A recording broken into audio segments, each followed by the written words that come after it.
Hallelujah, hallelujah. ನೀವು ಶಬ್ದನೇ ಬರೋದಿಲ್ಲ ನಿಮ್ದು.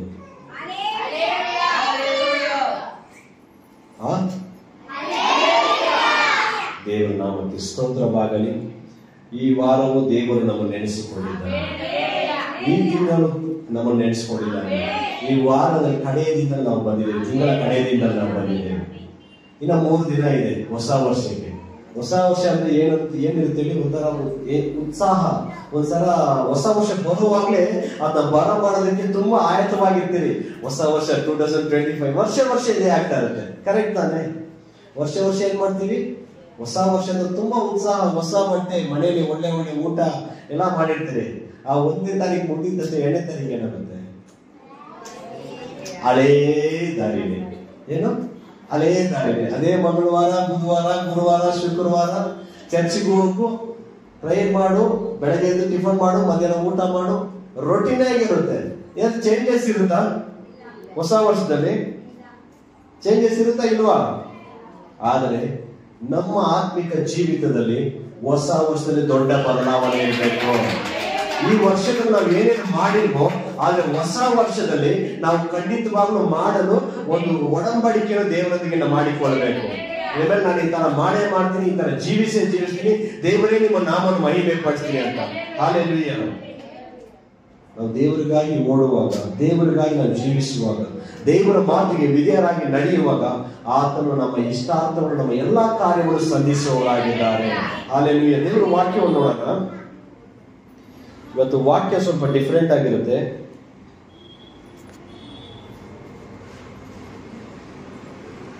ವಿಮೋಚನಾ ಕಾಂಡ 19ನೇ ಅಧ್ಯಾಯ 5ರಿಂದ 11ರವರೆಗೆ. ಫಸ್ಟ್ 5ನೇ ಅಧ್ಯಾಯ ಓದಿ, 5-6 ಓದಿ ಸಾಕು. ಫಸ್ಟ್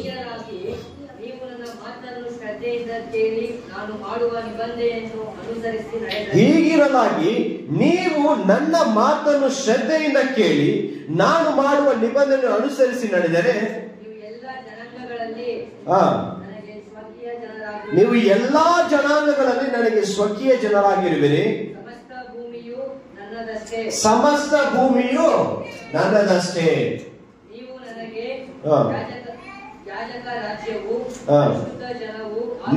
ನನಗೆ ಯಾಜಕ ರಾಜ್ಯವು ಪರಿಶುದ್ಧ ಜನವೂ ಆಗಿರುವಿರಿ.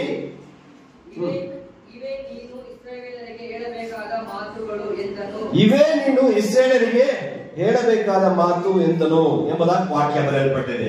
ಹಲ್ಲೆಲೂಯಾ. ಕ್ಲೀನಾಗಿ ಅರ್ಥ ಮಾಡ್ಕೊಳ್ಳಿ. ದೇವರ ಮಾತು ನಾವು ಶ್ರದ್ಧೆಯಿಂದ ಕೇಳಿ ಆತನ ಮಾತಿಗೆ ವಿಧೇಯರಾಗಿರುವುದಾದರೆ ಈ ಭೂಮಿ ಯಾರಾಗಿದೆ ಅಂತೆ? ದೇವರದಾಗಿದೆ. ದೇವರು ತನ್ನ ರಕ್ತವನ್ನು ಚೆಲ್ಲಿ ಈ ಭೂಮಿಯಲ್ಲಿ ವಾಕ್ಯ ಬರೆಯಲ್ಪಟ್ಟಿದೆ. ಈ ಭೂಲೋಕದಲ್ಲಿಯೂ ಪರಲೋಕದಲ್ಲಿಯೂ ಎಲ್ಲ ಅಧಿಕಾರವು ನನಗೆ ಕೊಡಲ್ಪಟ್ಟಿದೆ ಎಂಬುದಾಗಿ. ಅನೇಕ ಸಮಯ ನಾವು ಈ ಭೂಮಿಯಲ್ಲಿ, ಈ ಲೋಕದಲ್ಲಿ ಓದುವವರಾಗಿದ್ದೇವೆ. ವಾಕ್ಯ ಬರೆಯಲ್ಪಟ್ಟಿದೆ ಕೀರ್ತನೆಯಲ್ಲಿ, ನಿನ್ನ ಭೂಯಾತ್ರೆ ಚಿಂತೆಯನ್ನು ಯೆಹೋವನಿಗೆ ವಹಿಸಿಬಿಟ್ಟು ಆತನ ಮೇಲೆ ಭರವಸೆದಿದ್ದರು, ಆತನೇ ನೀನು ಅದನ್ನು ಸಾಗಿಸುವಳು ಎಂಬುದಾಗಿ ವಾಕ್ಯ ಬರೆಯಲ್ಪಟ್ಟಿದೆ. ಹಲ್ಲೆಲೂಯಾ.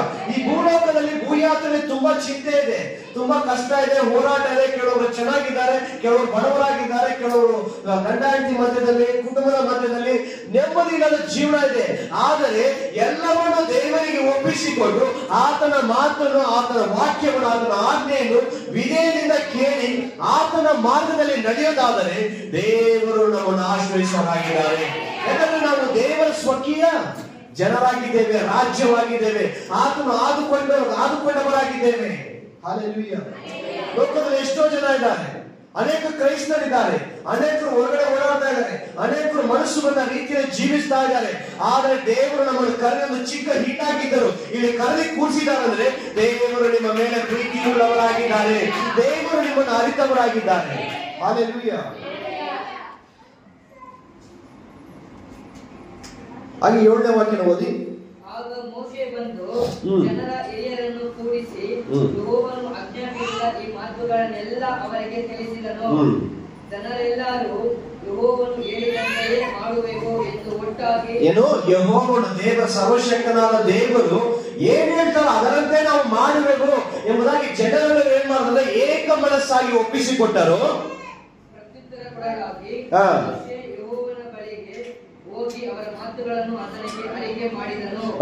ದೇವರ ಸೇವಕನು, ದೇವರ ಸೇವಕನಾದ ಮೋಶೆಯು ದೇವರ ಬಳಿಗೆ ಹೋಗಿ ಇವರು ಮನುಷ್ಯರೆಲ್ಲ ಹೇಳಿದ್ರಲ್ಲ ಅರಿಕೆ ಮಾಡಿದನು. ಕೆಲವೊಂದು ಸಮಯ ನಿಮ್ಗೆ ಜ್ಞಾಪಕ ಇದೆಯಾ, ನಾವು ದೇವರ ವಾಕ್ಯವನ್ನು ಹೇಳಿ ಮುಗಿಸಿದ ತಕ್ಷಣ ಎಲ್ಲರೂ ಒಪ್ಪಿಸಿಕೊಂಡಿರಿ, ಮೊಣಕಾಲಾಗಿ ಪ್ರಾರ್ಥನೆ ಮಾಡಿ ಇವತ್ತಿನಿಂದ ದೇವರೇ ನಾನು ಈ ಕಾರ್ಯವನ್ನು ಮಾಡ್ತೇನೆ ಹಿಂಗಂತ ಹೇಳಿ ನಾನು ಒಪ್ಪಿಸಿಕೊಡ್ತೇನೆ. ಜ್ಞಾಪಕ ಇದೆಯಾ? ಆ ರೀತಿಯಾಗಿ ಯಾವ ರೀತಿ ಜನರು ಆ ಸ್ವಂತ ಮನಸ್ಸಿನಿಂದ ಸ್ವಂತ ಚಿಂತನೆ ನಾವು ದೇವರೇ ನೀನು ಹೇಳೋ ಕೆಲಸ ಮಾಡ್ತೀನಿ ಅಂತ ಏನಂತ ಒಪ್ಪಿಸ್ಕೊಂಡ್ರು, ಆ ಮಾತನ್ನು ಸೇವಕನಾದ ಮೋಶೆಯು ದೇವರ ಬಳಿಗೆ ಹೋಗಿ ಹೇಳಿದನು. ಕಾರಣ ಹೇಳಿದ್ರೆ ನಾನು ಇದ್ರ ಟಾಪಿಕ್ ಇವತ್ತು ಮಾತಾಡ್ತಾ ಇರೋದು ಪರಿಶುದ್ಧತೆ ಬಗ್ಗೆ ಮಾತಾಡ್ತೀನಿ. ಇವತ್ತು ಟಾಪಿಕ್ ಹೆಡ್ಲೈನ್ಸ್ ಬಂದು ಪರಿಶುದ್ಧತೆ ಬಗ್ಗೆ. ಪರಿಶುದ್ಧತೆಗಿಂತ ಮುಂಚೆ ಕೆಲವೊಂದು ವಿಧೇಯತೆ ಇದೆ, ಕೆಲವೊಂದು ದೇವರ ವಾಕ್ಯವನ್ನು ಕೇಳಬೇಕಾಗಿದೆ, ಅದರ ನಿಬಂಧನೆಯನ್ನು ಕೇಳಬೇಕಾಗಿದೆ, ಅಥವಾ ಒಡಂಬಡಿಕೆಯನ್ನು ಕೇಳಬೇಕಾಗಿದೆ, ಅದರ ಮಾರ್ಗದಲ್ಲಿ ನಾವು ನಡಿಬೇಕಾಗಿದೆ. ಸೊ ಅದರಿಂದ ನಾನು ಪ್ಯಾಟರ್ನ್ ಆಗಿ ಮಾತಾಡ್ತಿದ್ದೀನಿ. ಹಾಗಾದ್ರೆ ದೇವರ ಸಮ್ಮುಖದಲ್ಲಿ ಒಪ್ಪಿಸಿಕೊಟ್ಟಾಗ ದೇವರು ಒಂದು ಆಜ್ಞೆಯನ್ನು ಕೊಡುವವರಾಗಿದ್ದಾರೆ ಮೋಶೆಗೆ. ಮೋಶೆಗೆ ಹೇಳ್ತಾರೆ, ಹೋಗಿ ಇಸ್ರಾಯೇಲ್ ಜನರಿಗೆ ಯಾಕೆ ಆಜ್ಞೆಯನ್ನು ಕೊಡು, ಅವರು ತನ್ನನ್ನು ಪರಿಶುದ್ಧಗೊಳಿಸಿಕೊಳ್ಳಲಿ ಎಂಬುದಾಗಿ. ಹಲ್ಲೆಲೂಯಾ. ಕೆಲವೊಂದು ಕಾಲ ನಾವು ಒಪ್ಪಿಸಿಕೊಡ್ತೇವೆ ದೇವರ ಸಮ್ಮುಖದಲ್ಲಿ, ನಿನಗಾಗಿ ನಾನು ಜೀವಿಸ್ತೇನೆ, ನಿನ್ನ ಮಾರ್ಗದಲ್ಲಿ ನಡೀತೇನೆ, ದೇವರೇ ನನ್ನ ಕುಟುಂಬ ನಾವು ನಿಮ್ಮನ್ನೇ ಸ್ತುತಿಸಬೇಕು, ಸದಾ ಕಾಲ ನಿನ್ನ ಸಮ್ಮುಖದಲ್ಲಿ ಇರ್ತೇವೆ, ನಿನ್ನ ಆಲಯವನ್ನು ನಾವು ಬಿಟ್ಟು ಹೋಗೋದಿಲ್ಲ, ನಿಮಗೆ ಒಂದು ಮೊದಲನೇ ಸ್ಥಾನವನ್ನು ನಾವು ಕೊಡ್ತೇವೆ ಅಂತ ದೇವರ ಕಡೆಗೆ ಒಪ್ಪಿಸಿಕೊಡ್ತೇವೆ. ಆದ್ರೆ ಒಪ್ಪಿಸಿಕೊಟ್ಟಾಗ ದೇವರು ಒಂದು ಕಾರ್ಯವನ್ನು ಹೇಳ್ತಾರೆ, ಪರಿಶುದ್ಧಪಡಿಸಿಕೊಳ್ಳಲು ಒಂದು ಕಾರ್ಯವನ್ನು ಹೇಳ್ತಾರೆ. ಆಮೇಲೆ ಎಷ್ಟು ಅರ್ಥ ಆಗ್ತಿದೆ ಪರಿಶುದ್ಧಪಡಿಸಿಕೊಳ್ಳಲು? ಅದಕ್ಕೆ ವಾಕ್ಯ ಓದಿ. ಯೆಹೋವನು ಮೋಶೆಗೆ, ಈಗೋ ನಾನು ನಿನ್ನ ಸಂಗಡ ಮಾತಾಡುವಾಗ ಜನರು ಕೇಳಿ ಯಾವಾಗಲೂ ನಿನ್ನನ್ನು ನಂಬುವಂತೆ ನಾನು ಕಾಲುಗಳಲ್ಲಿ ನಿನ್ನ ಬಳಿಗೆ ಬರುವೆನು ಎಂದು ಹೇಳಿದನು. ಏನಕ್ಕೆ ಮೋಶೆ ಸಂಗಡ ಮಾತ್ರ ದೇವರು ಮಾತಾಡ್ತಾರ ಅಂತ ಮನುಷ್ಯರು ಕನ್ಫ್ಯೂಸ್ ಆಗೋಗ್ಬಿಟ್ಟಿದೆ.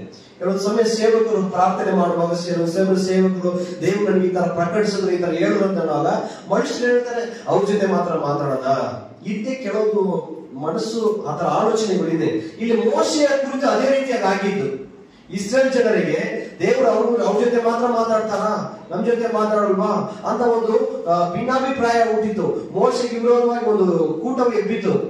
ಆಗ ದೇವರು ಆ ಮೋಶೆ ಯಾವ ಸ್ಥಾನದಲ್ಲಿ ಇದ್ದಾನೆ ಅಂತ ದೇವರು ಪ್ರಕಟಿಸುವುದಕ್ಕಾಗಿ ಈ ಕಾರ್ಯ ಹೇಳಿದ್ದು. ಬಟ್ ನಾನು ಆ ಟಾಪಿಕ್ ಹೋಗ್ತಾ ಇಲ್ಲ. ನಾನು ಹೋಗ್ತಾ ಇರೋ ಟಾಪಿಕ್ ಹೇಳಿದ್ರೆ ಪರಿಶುದ್ಧತೆ ಬಗ್ಗೆ. ಅರ್ಥ ಆಗ್ತಿದ್ಯಾ? ಈ ಕಾರ್ಯದಲ್ಲಿ ಆತ್ಮಿಕ ರೀತಿಯಲ್ಲಿ ನಾವು ಪರಿಶುದ್ಧತೆ ಬಗ್ಗೆ ನಾವು ತಿಳಿದುಕೊಳ್ಬೇಕಾಗಿದೆ. ಆ ಟಾಪಿಕ್ ನಾನು ಮಾತಾಡ್ತಾ ಇದ್ದೇನೆ. ಹಾಗೆ ಓದಿ. ಮೋಶೆ ಜನರ ಮಾತುಗಳನ್ನು ಯೆಹೋವನಿಗೆ ಅರಿಕೆ ಮಾಡಲಾಗಿ ಯೆಹೋವನು ಅವನಿಗೆ ಹೇಳಿದ್ದೇನೆಂದರೆ, ಗಮನ ಬಿಟ್ಟು ಕೇಳಿ, ನೀನು ಜನರ ಬಳಿಗೆ ಹೋಗಿ ಈ ಹೊತ್ತು ನಾಳೆ ಅವರನ್ನು ಪರಿಶುದ್ಧಗೊಳಿಸು, ಅವರು ತಮ್ಮ ಬಟ್ಟೆಗಳನ್ನು ಮಡಿ ಮಾಡಿಕೊಂಡು ಮೂರನೆಯ ದಿನದಲ್ಲಿ ಸಿದ್ಧರಾಗಿರಬೇಕು. ಮೂರನೆಯ ದಿನದಲ್ಲಿ ಯೆಹೋವನು ಸಮಸ್ತ ಜನರಿಗೂ ಪ್ರತ್ಯಕ್ಷನಾಗಿ ಸೀನಾಯಿ ಬೆಟ್ಟದ ಮೇಲಕ್ಕೆ ಇಳಿದು ಬರುವನು. ಹಲ್ಲೆಲೂಯಾ. ಅಲ್ಲಿ ದೇವರು ಒಂದು ಆಜ್ಞೆಯನ್ನು ಕೊಡ್ತಾ ಇದ್ದಾರೆ.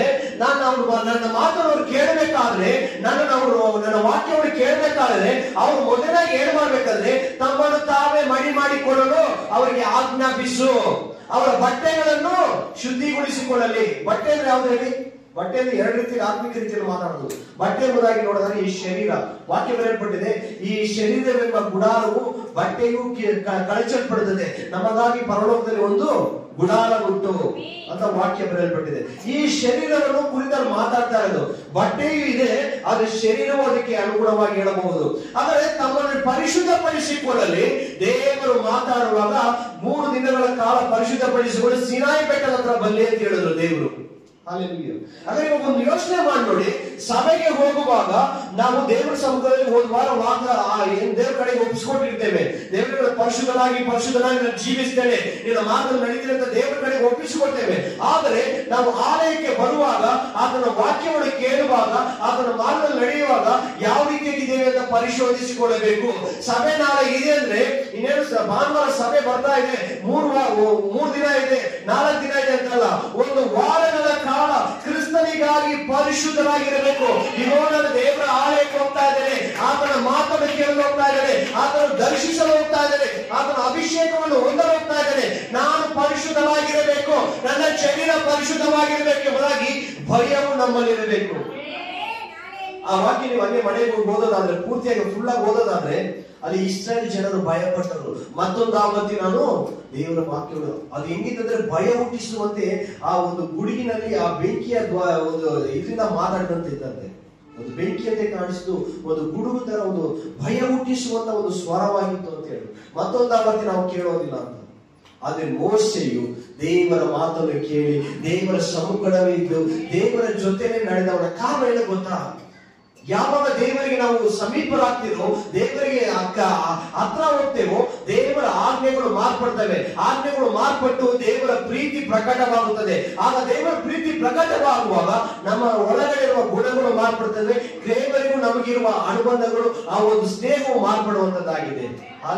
ಮೊದಲಾಗಿ ನಾವು ಫಸ್ಟ್ ಸ್ಟೆಪ್ ದೇವರ ಆಜ್ಞೆಯನ್ನು ಕಾಲಿಟ್ಟಿ ಅದನ್ನು ನೆರವೇರಿಸಿ ಮುಂದೆ ನಾವು ಎತ್ತಿ ನಡೆಯುವಾಗಲೇ ಆತನ ಪ್ರೀತಿಯನ್ನು ನಾವು ರುಚಿಸಿ ನೋಡಲು ಸಾಧ್ಯ. ಅದೇ ಪರಿಶುದ್ಧರಾಗಿ ಆ ಸಿನಾಯಿ ಬೆಟ್ಟದ ಹತ್ರ ಬರಬೇಕು. ಅದು ಆ ಬೆಟ್ಟವನ್ನು ಮುಟ್ಟಬಾರದು. ಆ ಬೆಟ್ಟದ ಸುತ್ತಲೂ ಏನ್ ಹಾಕಿದ್ರು? ಬೇಲಿ ಹಾಕಿದ್ರು. ಯಾವ ಪ್ರಾಣಿ ಆಗಲಿ, ಯಾವ ಒಂದು ಮನುಷ್ಯನಾಗಲಿ, ಯಾವ ಬೇಲಿಯನ್ನು ಮುಟ್ಟಬಾರದು ಅಂತ ಆಜ್ಞೆ ಇತ್ತು. ಮೋಶೆ ಒಬ್ಬನೇ ಆ ಬೆಟ್ಟದ ಮೇಲೆ ಹತ್ತಿ ಹೋದರು. Hallelujah, hallelujah. ಅದು ಯಾವ ಮುಟ್ಟದಂತೆ ಅದಕ್ಕೆ ಬೇಲಿ ಹಾಕಿದ್ರು. ಅಷ್ಟು ಪರಿಶುದ್ಧನಾದ ದೇವರು, ಸರ್ವಶಕ್ತನಾದ ದೇವರು. ಆ ಸಮಯದಲ್ಲಿ ಜನರಿಗೆ ಭಯ ಉಂಟಾಯಿತು. ಇವಾಗ ನಮ್ಮ ಸಭೆಗೆ ಬರುವಾಗ ನಮಗೆ ಏನು ಭಯ ಇದೆ? ನಮ್ಮನ್ನು ನಾವು ಪರಿಶೋಧಿಸಿಕೊಳ್ಳೋಣ. ಆಲಯಕ್ಕೆ ಬರುವಾಗ ನಮಗೆ ಏನು ಭಯ ಇದೆ? ಒಳಗಡೆ ಕಾಲಿಡುವಾಗಲೇ, ಒಳಗಡೆ ಬರುವಾಗಲೇ ನಡುಕದಿಂದಲೂ ಭಯದಿಂದಲೂ ಒಳಗಡೆ ಬರುವವರಾಗಿರಬೇಕು. ಸೇವಕರು ನೋಡಿ ದಯವಿಟ್ಟು ಬರಬೇಡಿ. ಸೇವಕರು ನೋಡಿ ದಯವಿಟ್ಟು ಬರಬೇಡಿ. ಸೇವಕರು ಬೈತಾರೆ, ಸೇವಕರು ಕೇಳ್ತಾರೆ, ಬೇಗ ಟೈಮ್ ಬರಬೇಕು, ಖಂಡಿತವಾಗ್ಲೂ ಬೇಡ. ಅಲ್ಲಿ ಸರ್ವಶಕ್ತನಾದ ದೇವರು ಕ್ರಿಯೆ ಮಾಡ್ತಾರೆ. ಆತನನ್ನು ನೋಡುವುದಕ್ಕಾಗಿ ನಾನು ಬರ್ತಾ ಇದ್ದೇನೆ. ಆತನೊಂದಿಗೆ ಏನು ಮಾತಾಡ್ತಾನೆ ನಿಮ್ಮ ಒಂದು ಬಯಕೆಯಿಂದ ಬರುವವರಾಗಿರಬೇಕು. ವಾಕ್ಯ ಬರೆಯಲ್ಪಟ್ಟಿದೆ, ನನ್ನನ್ನು ಹುಡುಕುವವನು ನನ್ನನ್ನು ಕಂಡುಕೊಳ್ಳಲು. ಯಾವ ರೀತಿಯ ಹುಡುಕೋದು? ನೀವು ಒಳಗಡೆ ಬರುವಾಗಲೇ ಭಯ ಭಕ್ತಿಯಿಂದ, ದೇವರೇ ನಾನು ನೀನು ನೋಡಬೇಕು, ನಿನ್ನ ವಾಕ್ಯವನ್ನು ಕೇಳಬೇಕು, ದೇವರೇ ನಾನು ನಿನ್ನ ಪ್ರಸನ್ನತೆಯನ್ನು ಅನುಭವಿಸಬೇಕೆಂಬುದಾಗಿ ದಾಹವುಳ್ಳವರಾಗಿ ಒಳಗಡೆ ಬರುವಾಗ ದೇವರ ಜೀವ ಜಲವನ್ನು ಕೊಡುವವರಾಗಿದ್ದಾರೆ. ಹಾಲೆಲೂಯಾ. ಆ ಸಮಾಜ ಸ್ತ್ರೀಗೆ ಹೇಳೋದು ದೇವರು, ಆ ನೀರು ತೆಗಿತಿರುವ ಬಾವಿಯಲ್ಲಿ ಈ ನೀರು ಕುಡಿದ್ರೆ ತಿರ್ಗಾ ನಿಮ್ಗೆ ದಾಹ ಆಗುತ್ತೆ, ಆದ್ರೆ ನಾನು ಕೊಡುವ ನೀರು ನಿಮ್ಗೆ ಎಂದಿಗೂ ದಾಹ ಆಗೋದಿಲ್ಲ, ನೀರಡಿಕೆ ಆಗೋದಿಲ್ಲ ಅಂತ ಹೇಳ್ತಾರೆ. ಆ ಜೀವ ಜಲವನ್ನು ದೇವರು ಕೊಡ್ತಾರೆ. ಆ ಕಂಪ್ಲೀಟ್ ಅನ್ನು ದೇವರು ಕೊಡುವವರಾಗಿದ್ದಾರೆ. ಅದಕ್ಕೆ ಮೊದಲನೇದಾಗಿ ನಾವು ಭಯ ಭಕ್ತಿ ಉಳ್ಳವರಾಗಿರಬೇಕು, ಪರಿಶುದ್ಧರಾಗಿರಬೇಕು. ಇವತ್ತು ನಾವು ಏನು ದೇವರಿಗೆ ವಾಗ್ದಾನ ಮಾಡ್ತೀವಿ, ಒಡಂಬಡಿಕೆ ಮಾಡ್ತೀವಿ, ದೇವರಿಗೆ ಒಪ್ಪಿಸಿಕೊಟ್ಟೇವೋ ಅದು ಸದಾಕಾಲ ನಾವು ಯೋಚನೆಯಲ್ಲಿ ಇರಬೇಕು. ನಾನು ಈ ತರ ದೇವರಿಗೆ ಒಪ್ಪಿಸಿಕೊಟ್ಟಿದ್ದೇನೆ, ನಾನು ಜೀವಂತವಿರುವವರೆಗೂ ದೇವರಿಗೆ ನಾನು ಪರಿಶುದ್ಧವಾಗಿ ಜೀವಿಸಿದ ಒಪ್ಪಿಸಿಕೊಂಡಾಗ ಅದು ನಿಮ್ಮ ಮನಸ್ಸನ್ನು ಓಡ್ತಾ ಇರಬೇಕು. ಯಾವಾಗ ನೀವು ದೇವರೊಂದಿಗೆ ಒಂದು ಕಾರ್ಯ ಹೇಳ್ತೀನಿ ನೋಡಿ, ಯಾವಾಗ ದೇವರು ನಿಮ್ಮ ಪರಿಶುದ್ಧಾತ್ಮ ನಿಮ್ಮ ನಡೆಸ್ತಾ ಇದ್ದಾನೆ, ದೇವರು ನಿಮ್ಮ ಜೊತೆಗೆ ಬಂದಿದ್ದಾನೆ, ದೇವರು ನಿಮ್ಮಲ್ಲಿ ಕಾರ್ಯ ಮಾಡಲು ಸಿದ್ಧರಾಗಿದ್ದಾರೆ, ರೆಡಿ ಆಗಿರುತ್ತೆ, ಯಾವಾಗ ಗೊತ್ತಾಗೋದು ಗೊತ್ತಾ? ನೀವು ಯಾವಾಗ ದೇವರಿಗೆ ಒಪ್ಪಿಸಿಕೊಟ್ಟಿ, ದೇವರೇ ನನ್ನ ಪರಿಶುದ್ಧರಾಗಿರ್ಬೇಕು, ದೇವರಿಗೆ ನಿಮ್ಮ ಮಾರ್ಗದಲ್ಲಿ ನಡೀತೀರ ಅಂತ ಒಪ್ಪಿಸಿಕೊಡ್ತಿರೋ, ಒಂದು ಒಡಂಬಡಿಕೆ ದೇವರಿಗೆ ಮಾಡ್ತಿರೋ, ಆ ಮಾಡ್ಬಿಟ್ಟು ಹೋಗುವಾಗಲೇ ಮನೆಯಲ್ಲಿ ಕಾಯ್ತಾ ಇರ್ತಾರೆ ಸೈತಾನ. ಯಾರ ಮುಖಾಂತರ? ಪಕ್ಕದ ಮನೆಯವರು, ಅವರು ಯಾರ ಮುಖಾಂತರ ಕಾಯ್ತಾ ಇರ್ತಾರೆ. ಕಾರಣ, ನೀವು ಏನು ಒಡಂಬಡಿಕೆ ಮಾಡಿದ್ರು ಅದನ್ನ ಮುರಿದು ಹಾಕುವುದಕ್ಕಾಗಿ, ನಿಮ್ಮಲ್ಲಿ ಕೋಪವನ್ನು ಎಬ್ಬಿಸುವುದಕ್ಕಾಗಿ, ನಿಮ್ಮಲ್ಲಿ ಜಗಳಗಳು, ಬೇರೆ ಬೇರೆ ಕಾರ್ಯಗಳನ್ನು ಹುಟ್ಟಿಸುವುದಕ್ಕಾಗಿ ಸೈತಾನನು ಕಾಯುವವನಾಗಿದ್ದಾನೆ. ಹಾಲೆಲೂಯಾ. ಆತರ ನಡೆಯುವಾಗಲೇ ತಿಳ್ಕೊಳ್ಳಿ, ದೇವರು ನನ್ನ ಒಡಂಬಡಿಕೆಯನ್ನು ಅಂಗೀಕರಿಸಿದ್ದಾರೆ, ಅದಕ್ಕೆ ಸೈತಾನನಿಗೆ ಕ್ರಿಯೆ ಮಾಡ್ತಾ ಇದ್ದಾನೆ, ನಾನು ಅದಕ್ಕೆ ಜಾಗ ಕೊಡಲ್ಲ, ನಾನು ಏನು ದೇವರಲ್ಲಿ ಒಡಂಬಡಿಕೆ ಮಾಡಿದಿರೋ ಅದರಂತೆ ನಾನು ಜೀವಿಸ್ತೇನೆ ಅಂತ ದೃಢ ನಿರ್ಧಾರವುಳ್ಳವರಾಗಿರಬೇಕು. ಹಾಲೆಲೂಯಾ. ದೇವರ ಸಹೋದರ, ಇವತ್ತು ಈ ತಿಂಗಳ ಕಡೆಯ ವಾರದಲ್ಲಿ ನಾವಿದ್ದೇವೆ. ಇವತ್ತೊಂದು ತೀರ್ಮಾನ ನಾನು ಹೇಳ್ತಿದ್ದೀನಿ ನೋಡಿ, ಹೊಸ ವರ್ಷದಲ್ಲಿ ಯಾರ್ಯಾರ ಕುಟುಂಬ, ಯಾರ್ಯಾರ ಜೀವಿತ ಹೆಂಗಿದೆ ನನಗೆ ಗೊತ್ತಿಲ್ಲ, ಆದ್ರೆ ನೀವು ಇವತ್ತು ಮಾಡುವ ಒಂದು ಒಡಂಬಡಿಕೆ ನಿಮ್ಮ ಜೀವಿತ, ನಿಮ್ಮ ಮಕ್ಕಳು, ಮೊಮ್ಮಕ್ಕಳು, ನಿಮ್ಮ ಸಂತತಿ 10 ತಲೆಯವರೆಗೂ ದೇವರು ಆಶೀರ್ವಾದಗಳು ಕೊಡುವವರಾಗಿದ್ದಾರೆ. ಮೊದಲನೇದಾಗಿ ನಾವು ದೇವರಿಗೆ ಒಪ್ಪಿಸಿಕೊಡಬೇಕು. ನಾವು ಪರಿಶುದ್ಧ ಜನಾಂಗವಾಗಿದ್ದೇವೆ, ಕರೆಕ್ಟ್ ತಾನೆ? ದೇವರಿಂದ ಆಯಲ್ಪಟ್ಟ ನೀವು ಪರಿಶುದ್ಧ ಜನಾಂಗ ಅಂತ ಹೇಳುವ ವಾಕ್ಯ ಬರೆಯಲ್ಪಟ್ಟಿದೆ. ನಾವು ಪರಿಶುದ್ಧ ಜನಾಂಗ, ಎಲ್ಲಿ ಪರಿಶುದ್ಧ ಜನಾಂಗ ಆಗಿದ್ದೀವಿ ಅಂತ ನಮ್ಮ ಪರಿಶೋಧಿಸಿಕೊಳ್ಳೋಣ. ದೇವರು ಇದು ವಾಕ್ಯ ಪರಿಶುದ್ಧತೆ ಬಗ್ಗೆ ಗಮನ ಇಟ್ಟು ಕೇಳ್ಕೊಂಡ್ರಿ, ಅದ್ರಲ್ಲಿ ತುಂಬಾ ಮೆಸೇಜ್ ಇದೆ. ನಾನು ಬರೀ ಮಾತಾಡ್ತಾ ಇರೋದು ಪರಿಶುದ್ಧತೆ ಬಗ್ಗೆ. ಅಲ್ಲಿ ಮೋಶೆ ಹೇಳ್ತಾರೆ, ಮಡಿ ಮಾಡಿಕೊಳ್ಳಿರಿ, ಪರಿಶುದ್ಧಗೊಳಿಸಿಕೊಳ್ಳಿರಿ, 3 ದಿನ ಆದ ನಂತರ ಸಿನಾಯಿ ಬೆಟ್ಟದ ಕೆಳಗಡೆ ಬಂದು ಇರಬೇಕು ಅಂತ ಹೇಳಿದ್ರು. ಅರ್ಥ ಆಯ್ತಾ?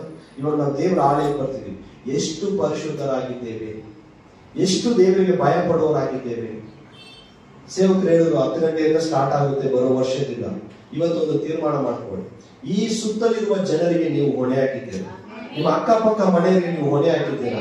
ವಾಕ್ಯ ಬರೆಯಲ್ಪಟ್ಟಿದೆ, ನಡಿಯಿಂದಾಗಲಿ ನುಡಿಯಿಂದಾಗಲಿ ದೇವರಾಗಿರುವ ಕರ್ತನನ್ನು ಮಹಿಮೆ ಪಡಿಸುವ ವಾಕ್ಯ. ಅದೇ ನಮ್ಮ ನಡೆ, ನಮ್ಮ ನುಡಿ, ನಮ್ಮ ಗುಣಗಳು, ನಮ್ಮ ಪರಿಶುದ್ಧತೆಯು ಮನುಷ್ಯನನ್ನು ಮೆಚ್ಚಿಸುವಂತೆ, ದೇವರನ್ನು ಗಣಪಡಿಸುವಂತೆ ಮಾಡುವಂತದ್ದಾಗಿದೆ. ಇವಾಗ ಕ್ರೈಸ್ತನ ಮಕ್ಕಳು ಅಂತ ಬಡವರಾಗ್ಲಿ ಯಾರೇ ಆಗಿರ್ಲಿ ಮದುವೆ ಮಾಡ್ಕೊಡ್ಬೇಕಾದ್ರೆ ಅವ್ರು ಕ್ರೈಸ್ತರು ಅಂದಿದ ತಕ್ಷಣ, ಅವ್ರ ಗುಣ ನೋಡಿದ ತಕ್ಷಣ ಸೈಲೆಂಟ್ ಆಗಿ ಮದುವೆ ಮಾಡ್ಕೊಡ್ತಾರೆ. ಕಾರಣ ಕ್ರಿಸ್ತನಲ್ಲಿ ಕ್ರಿಸ್ತನನ್ನು ಅವರು ಪ್ರಕಟಿಸುವವರಾಗಿದ್ದಾರೆ. ಪರಿಶುದ್ಧತೆ ಇಲ್ಲದೆ ದೇವರನ್ನು ಕಾಣಲು ಅಸಾಧ್ಯ. ಆ ವಾಕ್ಯ ಓದಿ. ಪೇತ್ರನು 1ನೇ ಅಧ್ಯಾಯ 6ನೇ ವಾಕ್ಯ ಏನಂತ ಬರೆಯಲ್ಪಟ್ಟಿದೆ? ನಾನು ಪರಿಶುದ್ಧವಾಗಿರುವುದರಿಂದ ನೀವು ಪರಿಶುದ್ಧರಾಗಿರಿ. ಅಂದ್ರೆ ನಮ್ಮ ದೇವರು ಪರಿಶುದ್ಧರಾಗಿದ್ದಾರೆ. ಆತನು ಪರಿಶುದ್ಧರಾಗಿರುವುದರಿಂದ ನಾವು ಪರಿಶುದ್ಧರಾಗಿ ಜೀವಿಸಬೇಕು. ಹಲ್ಲೆಲೂಯಾ. ಆಗ ಮೊದಲನೇದಾಗಿ ಆಲಯಕ್ಕೆ ಬರುವಾಗ ನಾವೇನ್ ಮಾಡಬೇಕು? ಪರಿಶುದ್ಧತೆಯನ್ನು ಕಾಪಾಡಿಕೊಳ್ಬೇಕು, ಭಯ ಭಕ್ತಿಯಿಂದ ಜೀವಿಸಬೇಕು. ಬೇರೆ 3 ದಿನ ಮಾತ್ರ ಬೈಬಲಲ್ಲಿ 3 ದಿನ ಮಾತ್ರ ಇಲ್ಲ ಪ್ರಿಯರೇ. ಈ ವಾರ ನೀವು ಹೋದ್ರೆ ಆ ಪರಿಶುದ್ಧತೆ, ಆ ಭಕ್ತಿ, ಆ ಭಯವು ವಾರವೆಲ್ಲ ನೀವು ನಡೆಸಬೇಕು. ಪ್ರತಿಯೊಂದು ದಿನವೂ ನಿಮ್ಮ ಒಳಗಡೆ ಕ್ರಿಸ್ತನ ಪರಿಶುದ್ಧತೆ ಆಳ್ವಿಕೆ ಮಾಡ್ತಾ ಇರಬೇಕು. ನಿಮ್ಮ ಮಾತು, ನಿಮ್ಮ ಎಲ್ಲ ನುಡಿ, ಹಾವಭಾವಗಳು ಕ್ರಿಸ್ತನನ್ನು ಪ್ರಕಟಿಸುವಂತದ್ದಾಗಿರಬೇಕು. ವಾಕ್ಯ ಬರೆಯಲ್ಪಟ್ಟಿದೆ, ನೀವು ಕ್ರಿಸ್ತನ ರಾಯಭಾರಿಗಳಾಗಿದ್ದೀವಿ ಅಂತ. ಹಲ್ಲೆಲೂಯಾ. ಏನಾಗಿದ್ದಾರಂತೆ? ಕ್ರಿಸ್ತನ ರಾಯಭಾರಿಗಳು. ಅಂದರೆ ಏನ್ ಹೇಳ್ತಾರೆ ಇಂಗ್ಲಿಷ್ ಅಲ್ಲಿ? ಕ್ರಿಸ್ತನ ರಾಯಭಾರಿಗಳು, ಅಂಬಾಸಿಡರ್ಸ್. ನೀವೆಲ್ಲ ಕ್ರಿಸ್ತನ ಅಂಬಾಸಿಡರ್ಸ್. ಅಂಬಾಸಿಡರ್ ಕಾರಲ್ಲ, ಅಂಬಾಸಿಡರ್ ಅಂದ್ರೆ ನೀವು ರಾಯಭಾರಿಗಳು. ಆತನನ್ನು ಗಂಡಪಡಿಸುವ ಒಂದು ಉನ್ನತ ಸ್ಥಾನದಲ್ಲಿರುವವರು ನೀವು ಉನ್ನತ ಸ್ಥಾನದಲ್ಲಿರೋರು. ಹಲ್ಲೆಲೂಯಾ. ಇವಾಗ ಒಂದು ಉದಾಹರಣೆ ಹೇಳ್ತೀನಿ. ಒಬ್ಬ ಕ್ರೈಸ್ತನು ಒಬ್ಬ ಕ್ರಿಸ್ತನ ಹತ್ರ ನಿಮ್ಗೆ ಗೊತ್ತು, ಪಕ್ಕದ ಮನೆಯವರು ಯಾರೋ ಒಬ್ಬ ಗೊತ್ತು. ಅವನು ಕುಡ್ಕೊಂಡು ಬಂದು ಮನೆಯಲ್ಲಿ ಜಗಳ ಮಾಡ್ತಾನೆ. ಅವಾಗ ಅವನ ಹೆಸರು ಏನಂತ ಗೊತ್ತಿಲ್ಲ, ಪಕ್ಕದ ಮನೆಯವರು ಯಾರೋ ಒಬ್ಬ ದೂರ ಇರೋರು ಕುಡ್ಕೊಂಡು ಬಂದು ಮನೆಯಲ್ಲಿ ಜಗಳ ಮಾಡ್ತಾನೆ. ಅವ್ನು ನೋಡುವಾಗ ಅಕ್ಕಪಕ್ಕದವ್ರು ಏನ್ ಹೇಳ್ತಾರೆ? ಅವನ ಹೆಸರು ಗೊತ್ತಿಲ್ಲ, ಏನ್ ಹೇಳ್ತಾರೆ? ನೋಡದ ಕ್ರೈಸ್ತರು, ನೋಡ ಚರ್ಚಿಗೆ ಬೇರೆ ಹೋಗ್ತಾನೆ, ನೋಡ ಕ್ರೈಸ್ತನಂತೆ, ನಾನು ದೀಕ್ಷಾ ಸ್ಥಾನ ತೆಗೆದುಕೊಂಡಿರಂತೆ. ನೋಡಿ ಎಷ್ಟು ಕೆಟ್ಟ ಮಾತು ಮಾತಾಡ್ತಾರೆ. ನೋಡಿ ಹೆಂಗ್ ಕುಡ್ಕೊಂಡು ಬಂದು ಓದಾಡ್ತಾ ಇದ್ದಾರೆ, ರೋಡಲ್ಲಿ ಬಿದ್ದಿರ್ತಾರೆ. ಕಾರಣವನ್ನು ತಿಳ್ಕೊಳ್ಳಿ. ಸೈತಾನನು ನಿಮಗಿರುವ ಅಧಿಕಾರವನ್ನು ಕಿತ್ತುಕೊಳ್ಳಲು, ನಿಮ್ಮ ಶರೀರವನ್ನು ಹಾಳು ಮಾಡಲು ವಾಕ್ಯ ಬರೆಯಲ್ಪಟ್ಟಿದೆ. ಕಲ್ಲನ್ನು ಕದ್ದುಕೊಳ್ಳುವುದಕ್ಕೂ, ಕೊಯ್ಯುವುದಕ್ಕೂ, ಹಾಳು ಮಾಡುವುದಕ್ಕೂ ಬರ್ತಾನೆ ಹೊರತು ಮತ್ಯಾವುದಕ್ಕೂ ಬರೋದಿಲ್ಲ ಅಂತ ವಾಕ್ಯ ಬರೆಯಲ್ಪಟ್ಟಿದೆ. ಕ್ರೈಸ್ತರಲ್ಲಿ ಅನೇಕ ಕಾರ್ಯಗಳು ನಡೆಯೋದು. ನೀವು ಗೂಗಲ್ ಅಲ್ಲಿ ಸರ್ಚ್ ಮಾಡಿ ನೋಡಿ, ಕೋರ್ಟ್ ಕೇಸಲ್ಲಿ ನೋಡಿ, ಕ್ರೈಸ್ತರ ವಿರೋಧ ಕ್ರೈಸ್ತರೇ ಇರ್ತಾರೆ. ಎಲ್ಲ ಕ್ರೈಸ್ತರೇ ಜಾಸ್ತಿ ಇದೆ. ಕಾರಣ ಏನಂದ್ರೆ ಸೈತಾನನು ತಂತ್ರವಾಗಿ ವಂಚಿಸುವವನಾಗಿದ್ದಾನೆ. ನಾವು ಪರಿಶುದ್ಧರಾಗಿ ಜೀವಿಸಲು ಪ್ರಾರಂಭ ಮಾಡಿದ್ರೆ ಸಾಕು, ಒಂದೊಂದು ಕಾರ್ಯವು ನಮ್ಮ ಜೀವಿತದಲ್ಲಿ ಆತ್ಮಿಕ ವರಗಳು, ಆತ್ಮಿಕ ಫಲಗಳು, ಅಭಿಷೇಕದಿಂದ ತುಂಬಲ್ಪಡುವವರಾಗಿದ್ದೇವೆ. ಊಟ ಇಲ್ಲದೆ ಇರ್ಬೋದು, ಬಡತನ ಇರ್ಬೋದು, ಮಳೆ ಇಲ್ಲದೆ ಇರ್ಬೋದು, ಏನಿಲ್ಲದೆ ಇದ್ರು ನಿಮಗಿರುವ ಆಶೀರ್ವಾದ, ಅಭಿಷೇಕ, ನಿಮಗಿರುವ ಒಂದು ಫಲಗಳು, ನಿಮಗಿರುವ ವರಗಳು ಬೇರೆ ಯಾರು ಇರೋದಿಲ್ಲ. ಆ ರೀತಿ ದೇವರು ಅಭಿಷೇಕಿಸುವವರಾಗಿದ್ದಾರೆ. ಇದಕ್ಕೆಲ್ಲ ಮುಖ್ಯವಾಗಿ ಬೇಕಾಗಿದ್ದೇನೆ ಗೊತ್ತಾ? ಪರಿಶುದ್ಧತೆ. ದೇವರು ಪರಿಶುದ್ಧನಾಗಿದ್ದಾನೆ, ನಾನು ಪರಿಶುದ್ಧನಾಗಿದ್ದೇನೆ. ಅಲ್ಲಿ ಮಡಿಯಾಗಿರ್ತಾರೆ. ನೋಡಿದ್ರೆ ಕೆಲವೊಬ್ರು ಬ್ರಾಹ್ಮಣರು ಅವರೆಲ್ಲ ಮಡಿಯಾಗಿರ್ತಾರೆ. ನಮ್ಮ ಸಹೋದರರೆಲ್ಲ ಯಾವ ರೀತಿಯಾಗಿ ಮಡಿಯಾಗಿರ್ತಾರೆ, ಅದೇ ರೀತಿ ಕ್ರಿಸ್ತನಲ್ಲಿರುವವರು ಮಡಿಯಾಗಿ ಪರಿಶುದ್ಧರಾಗಿರಬೇಕು. ಒಂದು ವಾಕ್ಯವನ್ನು ನೋಡೋಣ. ಎಫೆಸಿಯವರಿಗೆ ಬರೆದ ಪತ್ರಿಕೆ 2ನೇ ಅಧ್ಯಾಯ 13ನೇ ವಾಕ್ಯ. Efficient chapter 2 verse 13.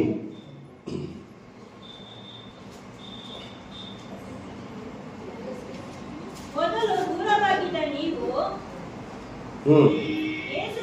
ಕ್ರಿಸ್ತ ಯೇಸುವನ್ನು ಸೇರಿದವರಾಗಿದ್ದು ಆತನ ರಕ್ತದ ಮೂಲಕ ಸಮೀಪಸ್ಥರಾಗಿದ್ದೀರಿ. ಹಲ್ಲೆಲೂಯಾ. ಮೊದಲು ಏನಾಗಿದ್ರಂತೆ? ಆ ಸೀನಾಯಿ ಬೆಟ್ಟದಲ್ಲಿ ಮೇಲೆ ಹೋಗಕ್ಕಾಗಲ್ಲ. ಏನ್ ಮಾಡ್ತಿದ್ರಿ? ಆ ಕೆಳಗಡೆ ಇದ್ರಿ, ದೂರ ಇದ್ರಿ. ಆ ಹತ್ರ ಹೋಗಿ ದೇವ್ರು ನೋಡಕ್ಕೂ ಆಗ್ತಾ ಇಲ್ಲ. ಆ ದೇವರ ಪ್ರಸನ್ನತೆ ನಾವು ಅನುಭವಿಸಕ್ಕೂ ಆಗ್ತಿದ್ದಿಲ್ಲ. ಮೋಶೆ ಮಾತ್ರ ಬೆಟ್ಟದ ಮೇಲೆ ಹೋದ್ರು. ಕೇಳ್ತಿದ್ದೀರಾ? ಅರ್ಥ ಆಗ್ತಿದ್ಯಾ? ಮೊದಲು ಇಸ್ರಾಯೇಲ್ ಜನರು ಹೆಂಗಿದ್ರು? ದೂರವಾಗಿದ್ರು. ಆ ಸೀನಾಯಿ ಬೆಟ್ಟದ ಸುತ್ತಲೂ ಏನಾಕಿದ್ರು? ಬೇಲಿ ಹಾಕಿದ್ರು. ದೇವರು ವಾಕ್ಯ ಸ್ವರವನ್ನು ಮಾತ್ರ ಕೇಳಿದ್ರು. ಆದರೆ ಅಷ್ಟು ದೂರವಾಗಿದ್ದ ನಮ್ಮನ್ನು ಸಮೀಪಕ್ಕೆ ಕರೆಕೊಂಡು ಹೋದವರು ದೇವರಾಗಿದ್ದಾರೆ. ಆತನ ರಕ್ತದ ಮೂಲಕ ನಮ್ಮನ್ನು ಏನ್ ಮಾಡಿದಾರಂತೆ? ಹೇಳಿ, ನಮ್ಮನ್ನು ಸಮೀಪಸ್ಥರಾಗಿ ಮಾರ್ಪಡಿಸಿದ್ದಾರೆ ದೇವರು. ಹಾಲೆಲೂಯ. ಈಗ ಆಗಲೇ 3 ದಿನ ಪರಿಶುದ್ಧರಾಗಿರಬೇಕು. ಬರೀ ಬೆಟ್ಟದ ಸುತ್ತಲೂ ಬಂದು ನಿಲ್ಲಬೇಕಾದ್ರೆ 3 ದಿನ ಪರಿಶುದ್ಧರಾಗಿರ್ಬೇಕಂದ್ರೆ ಇವಾಗ ದೇವರಿಗೆ ನಾವು ಸಮೀಪರಾಗುವಂತೆ ಸರ್ವಶಕ್ತನಾದ ಯೇಸು ಕ್ರಿಸ್ತನು ತನ್ನ ರಕ್ತವನ್ನು ಚೆಲ್ಲಿ ನಮ್ಮನ್ನು ಬಿಡುಗಡೆ ಮಾಡಿದ್ದಾರೆ, ನಮ್ಮನ್ನು ಆದುಕೊಂಡಿದ್ದಾರೆ, ನಮ್ಮನ್ನು ಆರಿಸಿ ತೆಗೆದಿದ್ದಾರೆ, ನಮ್ಮನ್ನು ಪರಿಶುದ್ಧ ಜನಾಂಗವಾಗಿ ನೀತಿವಂತರಾಗಿ ನಿಲ್ಲಿಸಿದ್ದಾರೆ. ಅಂದ್ರೆ ನಾವು ಇನ್ನು ಎಷ್ಟು ಪರಿಶುದ್ಧರಾಗಿರಬೇಕು? ಅರ್ಥ ಆಗ್ತಿದೆಯಾ ನಿಮಗೆ? ನಾವು ಎಷ್ಟು ಪರಿಶುದ್ಧರಾಗಿರಬೇಕು, ಎಷ್ಟು ಭಯಭಕ್ತಿಯಿಂದ ನಾವು ಜೀವಿಸಬೇಕು. ಹೊಸ ವರ್ಷದಲ್ಲಿ ಹೊಸ ಕಾರ್ಯ ಇದೆ, ಖಂಡಿತವಾಗಿ ಹೇಳ್ತಿದೆ ನೋಡಿ. ಇವತ್ತು ನೀವು ಒಂದು ತೀರ್ಮಾನ, ಹೊಸ ವರ್ಷವನ್ನೇ ಬದಲಾಯಿಸುವಂತದ್ದಾಗಿದೆ. ಲೋಕವೆಲ್ಲ ನೀವು ಭಯ ಹುಟ್ಟಿಸೋ ತರ ಸುದ್ದಿ ಬರ್ಬೋದು, ಅಲ್ಲಿ ಭೂಕಂಪ ಆಗುತ್ತೆ, ಇಲ್ಲಿಗೆ ಬರುತ್ತೆ, ಅಲ್ಲಿಗೆ ಬರುತ್ತೆ ಅಂತ. ಯಾವುದೇನೇ ಆಗಲಿ, ಆದ್ರೆ ನೀವು ದೇವರ ಸಮ್ಮುಖದಲ್ಲಿ ಇರುವಾಗ, ಆತನ ಆಜ್ಞೆಯಂತೆ ಪರಿಶುದ್ಧರಾಗಿ ಜೀವಿಸುವಾಗ, ಅಲ್ಲಿ ದೇವರಿಗೆ ನಿಮ್ಮ ಮುಂದೆ ಇದ್ದು ಯಾವ ರೀತಿ ಇಸ್ರಾಯೇಲ್ ಜನರ ಮುಂದೆ ಅಗ್ನಿ ಸ್ತಂಭವಾಗಿ, ಮೇಘ ಸ್ತಂಭವಾಗಿ ದೇವರು ನಡೆಸಿದ್ರು, ಅದೇ ರೀತಿ ನಿಮ್ಮ ಕುಟುಂಬದಲ್ಲಿ ನಿಮ್ಮ ಜೊತೆಯಲ್ಲಿ ದೇವರು ನಡೆಸೋರಾಗಿದ್ದಾರೆ. ಕೆಲವೊಂದು ವಾಕ್ಯಗಳು ಭಯಪಡಿಸುವುದಕ್ಕಾಗಿ ಅಲ್ಲ, ತಿಳ್ಕೊಳ್ಳಿ. ಅನೇಕ ಕೆಲವೊಂದು ಕಡೆ ಮಾತಾಡುವಾಗ ಯಾವಾಗ ನೋಡು ವಾರ್ನಿಂಗ್ ಮಾತಾಡ್ತಾರೆ, ಯಾವಾಗ ನೋಡು ಭಯ ಹುಟ್ಟಿಸೋ ತರನೇ ಮಾತಾಡ್ತಾರೆ. ಇವಾಗ ನಿಮ್ಮ ಮಕ್ಕಳು ಹೇಳ್ತೀರಾ, ಅಲ್ಲಿ ಹಳ್ಳ ಇದೆಯಪ್ಪ, ಒಂದು ಕೊಳಚೆ ಇದೆ, ಅಲ್ಲಿ ದಾಟಕ್ಕಾಗಲ್ಲ, ಬಿದ್ದೋಗ್ತಿ ಅಂತ ಹೇಳಿದಾಗ ನಿಮ್ಮ ಮಕ್ಕಳು ಕೇಳದೆ ಹೋದ್ರೆ ಏನ್ ಮಾಡ್ತಾರೆ? ಬೀಳ್ತಾರೆ, ಕೈಕಾಲು ಮುರ್ಕೊಳ್ತಾರೆ. ಅದೇ ಒಳ್ಳೆ ಮಕ್ಕಳಾದ್ರೆ ಏನ್ ಮಾಡ್ತಾರೆ? ಅಮ್ಮ ಹೇಳಿದ್ದಾರೆ, ಅಪ್ಪ ಹೇಳಿದ್ದಾರೆ, ಆ ಮಾತಲ್ಲಿ ಹೋಗ್ಬಾರ್ದು, ಬಿದ್ದೋದ್ರೆ ಆ ಕೊಳಚೆ ಮೋರಿ ಎಲ್ಲ ಗಲೀಜಾಗ ಹೋಗುತ್ತೆ, ಆಮೇಲೆ ಏನ್ ಕೈಕಾಲು ಹೇಗ್ ಬೀಳುತ್ತೆ ಅಂತ ಭಯ ಇರುತ್ತೆ. ಆ ಮಾರ್ಗದಲ್ಲಿ ಹೋಗದೆ ಬೇರೆ ಮಾರ್ಗದಲ್ಲಿ ಹೋಗ್ತಾರೆ. ಇದು ಒಳ್ಳೇದು ಕೇಳ್ತಾರೆ, ಕೆಟ್ಟ ಕೇಳ್ತೀರ? ಒಳ್ಳೆ ತಂದೆ ತಾಯಿಗಳು ಒಳ್ಳೇದು ಕೇಳ್ತಾರೆ, ಕೆಟ್ಟವ್ರು ಏನ್ ಮಾಡ್ತಾರೆ? ಹೋಗಿ ಇಲ್ಲಿ ದಾಟಬಹುದು, ಎಗರಬಹುದು. ಬಿದ್ದ ಮೇಲೆ ಗೊತ್ತಾಗುತ್ತೆ, ಕೈ ಕಾಲು ಮುರಿದ ಮೇಲೆ ಗೊತ್ತಾಗುತ್ತೆ, ದೇವರ ಬರಿಮೆ ಎಂದು ಕೈ ಬಿಡುವ ಪಡುವಾಗಲೇ ಗೊತ್ತಾಗುತ್ತೆ. ಹಾಲೆಲೂಯಾ. ಅರ್ಥ ಆಗ್ತಿದ್ಯಾ? ಕೆಲವೊಂದು ವಾಕ್ಯಗಳು ನಾವು ಯಾವ ರೀತಿಯಾಗಿ ತೆಗೆದುಕೊಳ್ಬೇಕು ಅಂತ, ನನ್ನನ್ನೇ ಚುಚ್ಚಿ ಮಾತಾಡ್ತಾ ಇದ್ದಾರೆ, ನನ್ನನ್ನೇ ಹೇಳ್ತಾರೆ ಅಂತ ತಿಳ್ಕೋಬಾರ್ದು. ದೇವರೇ ನನ್ನಲ್ಲಿ ಕೊರತೆ ಇದ್ದಾರೆ, ನಾನು ಒಪ್ಪಿಸಿಕೊಳ್ತಾ ಇದ್ದೇನೆ, ನನ್ನನ್ನು ಪರಿಶುದ್ಧಪಡಿಸು. ಯಾಕಂದ್ರೆ ದೇವರು ಪ್ರೀತಿ ಸ್ವರೂಪಗಳು ಕರುಣಾಮಯಿಯಾಗಿದ್ದಾನೆ. ಯಾವಾಗ ಆತನ ಸಮ್ಮುಖದಲ್ಲಿ ದೇವರೇ ನನ್ನನ್ನು ಕ್ಷಮಿಸುವಂತ ಮೊಣಕಾಲಕ್ಕೆ ನೀವು ಒಪ್ಪಿಸಿಕೊಳ್ತೇರೋ ಆವಾಗಲೇ ಕ್ಷಮಾಪಣೆ ಉಂಟಾಗುತ್ತದೆ. ಆದ್ರೆ ಮನುಷ್ಯನ ವಾಕ್ಯ ಬರೆಯಲ್ಪಟ್ಟಿದೆ, ಜ್ಞಾನೋಕ್ತಿಗಳಲ್ಲಿ ನರನ ನಡತೆ ಸ್ವಂತ ದೃಷ್ಟಿಗೆ ನೆಟ್ಟಗೆ. ಕೇಳ್ತಿದ್ಯಾ? ನರನ ನಡತೆ ಸ್ವಂತ ದೃಷ್ಟಿಗೆ ನೆಟ್ಟಿಗೆ. ನಾನ್ ಸರಿ, ನನ್ನ ಬಗ್ಗೆ ಹೇಳ್ತಿದಾರೆ, ಹೌದಾ ಹಿಂಗ ಅಂತ ನಾನೇ ಸರಿ ಅಂತ ಹೇಳುತ್ತೆ. ನಮ್ಮನ್ನು ನಾವು ಒಪ್ಪಿಸಿಕೊಡ್ಬೇಕು. ದೇವರೇ ನನ್ನಲ್ಲಿರುವ ಕೊರತೆಗಳನ್ನು ಮಾರ್ಪಡಿಸಿ. ನಾನು ಎಂಬುದು ಯಾವಾಗ ಒಬ್ಬ ಮನುಷ್ಯನಲ್ಲಿ ಬಿಟ್ಟು ಹೋಗುತ್ತೋ ನಾನು ಏನೂ ಇಲ್ಲ, ದೇವರ ಸಮ್ಮುಖದಲ್ಲಿ ಒಂದು ಸೇವಕನಾಗಿದ್ದೇನೆ, ಒಂದು ದಾಸನಾಗಿದ್ದೇನೆ, ನಾನು ಅನ್ನೋದು ಏನೂ ಇಲ್ಲ ಅಂತ ಯಾವಾಗ ಅವನಿಗೆ ಅನುಭವ ಬರುತ್ತೋ ಅಲ್ಲೇ ದೇವರ ದೊಡ್ಡ ಕಾರ್ಯಗಳು ಮಾಡುವವರಾಗಿದ್ದಾರೆ. ಪರಿಶುದ್ಧತೆಗೆ ಮುಖ್ಯವಾದ ಕಾರಣ ಏನು ಗೊತ್ತಾ? ನಾನು ಅನ್ನೋದು ಬಿಟ್ಟು ಹೋಗ್ಬೇಕು, ನನ್ನಿಂದಲೇ ನಾನು ಅನ್ನೋದು ಬಿಡಬೇಕು. ಅವರು ಈ ಸ್ಥಳದಲ್ಲಿ ನಿಂತಿರೋದು ಕಾರಣ ಹೇಳಿ, ಈ ಸ್ಥಳದಲ್ಲಿ ನಿಂತಿರೋದು ಕಾರಣ ಹೇಳಿ. ನನ್ನ ದೇವರಾಗಿರುವ ಯೇಸು ಕ್ರಿಸ್ತನು ಕೊಟ್ಟಂತ ಮಹಾಕೃಪೆಯಾಗಿದೆ. ಆತನ ಮಹಾಕೃಪೆಯಾಗಿದೆ. ನಾನು ದೊಡ್ಡ ಒಂದು ಯಾವ ಕಾರ್ಯವೂ ಮಾಡಿಲ್ಲ, ದೊಡ್ಡದಾಗಿ ನಾನು ಯಾವ ಒಂದು ಬಲಿ ಕೊಟ್ಟಿಲ್ಲ, ಯಾವುದೋ ಒಂದು ನಾನು ಒಪ್ಪಂದ ಮಾಡಿಕೊಂಡಿಲ್ಲ. ಒಂದೇ ಒಂದು ಮಾಡಿದ್ದು, ಅಪಾ ದೇವರೇ ಪಾಪಿಯಾದ ನನ್ನನ್ನು ಕ್ಷಮಿಸು, ಈಗ ನಿನ್ನ ಮಾತನ್ನು ಬಿಟ್ಟು ಲೋಕಾನುಸಾರವಾಗಿ ಜೀವಿಸಿದೆ, ಈಗ ನನ್ನ ಮೇಲೆ ಕರುಣೆ ಇಡು ಅಂತ ಹೇಳಿದ ಪ್ರಾರ್ಥನೆ ದೇವರು ನನ್ನ ಮೇಲೆ ಕರುಣೆ ಇಟ್ಟನು. ಇಷ್ಟೇ ದೇವರ ಸಮ್ಮುಖದಲ್ಲಿ ಪರಿಶುದ್ಧರಾಗಬೇಕಂದ್ರೆ ನಾವು ಏನೇನು ಇನ್ಮೇಲೆ ವೈಟ್ ಡ್ರೆಸ್ ಹಾಕ್ಬೇಕು, ಇನ್ಮೇಲೆ ನಾನು ಹಿಂಗೆ ಇರಬೇಕು, ಇನ್ಮೇಲೆ ಡೈಲಿ ಸ್ನಾನ ಮಾಡಬೇಕು, ಹಂಗೆ ಇಲ್ಲ ಪ್ರಿಯರೇ. ಒಂದೇ ಒಂದು, ದೇವರೇ ನನ್ನನ್ನು ನಡೆಸು. ಒಂದು ಚಿಕ್ಕ ಮಗುವಾಗಿದ್ದೇನೆ, ನನ್ನ ಕೈ ಹಿಡಿದು ನಡೆಸು, ನಾನು ಪರಿಶುದ್ಧರಾಗಿ ನಾನು ಜೀವಿಸಬೇಕು. ಈ 2024 ಈ ವರ್ಷವನ್ನ ನನ್ನ ಜೀವಿತದಲ್ಲಿ ಹೆಂಗಾಯ್ತೋ ನನಗೆ ಗೊತ್ತಿಲ್ಲ. ನಿನಗೆ ನೋವು ಮಾಡಿರ್ಬೋದು, ನಾನು ಇಲ್ಲ ನಿನ್ನ ಮಾರ್ಗದಲ್ಲಿ ನಡೆದಿರ್ಬೋದು, ನಾನು ಏನೇ ಮಾಡಿರ್ಬೋದು. ಆದ್ರೆ 2025 ಹೊಸ ವರ್ಷವು ನನ್ನ ನಿಮಿತ್ತ ಒಂದು ಸಂತತಿಯ ರಕ್ಷಣೆ ಬರಬೇಕು. ನನ್ನ ನಿಮಿತ್ತ ನಮ್ಮ ಅಕ್ಕಪಕ್ಕದ ಸಂಬಂಧಿಕರು, ನನ್ನ ಕುಟುಂಬದವರು, ನಮ್ಮ ಊರು ರಕ್ಷಣೆ ಬರಬೇಕು. ಆ ರೀತಿಯಾಗಿ ನಾನು ಪರಿಶುದ್ಧರಾಗಿ ಜೀವಿಸಬೇಕು ಅಂತ ಒಪ್ಪಿಸಿಕೊಳ್ಳಿ. ದೇವರು ದೊಡ್ಡ ಕಾರ್ಯವನ್ನು ಮಾಡಿದೆ. ದೂರ ಇದ್ದ ನಮ್ಮನ್ನು ಯೇಸು ಕ್ರಿಸ್ತನ ಸಮೀಪಕ್ಕೆ ಕರೆಸಿ ನಿಲ್ಲಿಸಿದ್ದಾರೆ. ಮರಿಬಾರ್ದು, ಅದು ಯಾವತ್ತೂ ಮರಿಬಾರ್ದು. ಆ ಕಾಲದಲ್ಲಿ ಪರಿಶುದ್ಧ ಸ್ಥಳ, ಮಹಾಪರಿಶುದ್ಧ ಸ್ಥಳ, ಅತಿ ಮಹಾಪರಿಶುದ್ಧ ಸ್ಥಳ ಅಂತ 3 ಇತ್ತು. ಅರ್ಥ ಆಯ್ತಾ? ಅಲ್ಲಿ ಬರೀ ಯಾಜಕರು ಮಾತ್ರ ಹೋಗ್ಬೇಕಾಗಿತ್ತು.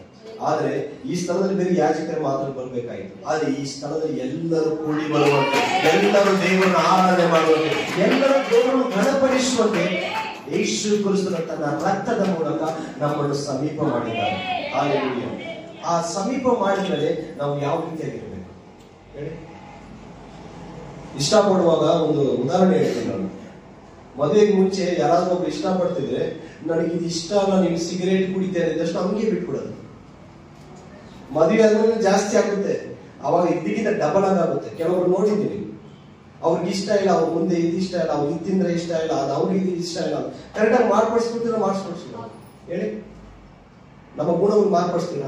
ಅದೇ ರೀತಿಯಾಗಿ ಮೊದಲಿಂಗಳು ಬರುವಾಗ ಮೊದಲಿಗಿಟಿಯಾದ ನಾವು ಮೊದಲಿಂಗಳಿಗೆ ತಕ್ಕಂತೆ ನಮ್ಮ ಗುಣಗಳು, ನಮ್ಮ ಸ್ವಭಾವಗಳು, ನಮ್ಮ ಎಲ್ಲಾ ಕಾರ್ಯವು ಬದಲಾಗಬೇಕು. ವಾಕ್ಯ ಬರೆಯಲ್ಪಟ್ಟಿದೆ, ಮೊದಲಿಂಗಳು ಬರ್ತಾರೆ ಅಂತ. ಮೊದಲಿಂಗಳು ಅದೇ ರೀತಿಯಾಗಿ ಪ್ರಿಯರೇ ಪರಿಶುದ್ಧರಾಗಿರಬೇಕು. ಪರಿಶುದ್ಧತೆ ಇಲ್ಲದೆ ದೇವರನ್ನು ನೋಡುವುದು ಅಸಾಧ್ಯ. ಅದನ್ನು ಕಾಣೋಕೆ ಆಗೋದಿಲ್ಲ. ನಾನು ಹೆಂಗ್ ಬೇಕಾದ್ರೂ ಜೀವಿಸ್ತೀನಿ, ಏನ್ ಬೇಕಾದ್ರೂ ಮಾಡ್ತೇನೆ, ಹೆಂಗಾದ್ರೂ ಹೇಳ್ತೀನಿ ಅಂದ್ರೆ ಖಂಡಿತವಾಗ್ಲೂ ಇಲ್ಲ. ಬರಬೇಕೆ ಎಂದು ಕೈ ಬಿಡಲ್ಪಡ್ತವೆ, ಎಲ್ಲರೂ ಕೈ ಬಿಡಲ್ಪಡ್ತಾರೆ.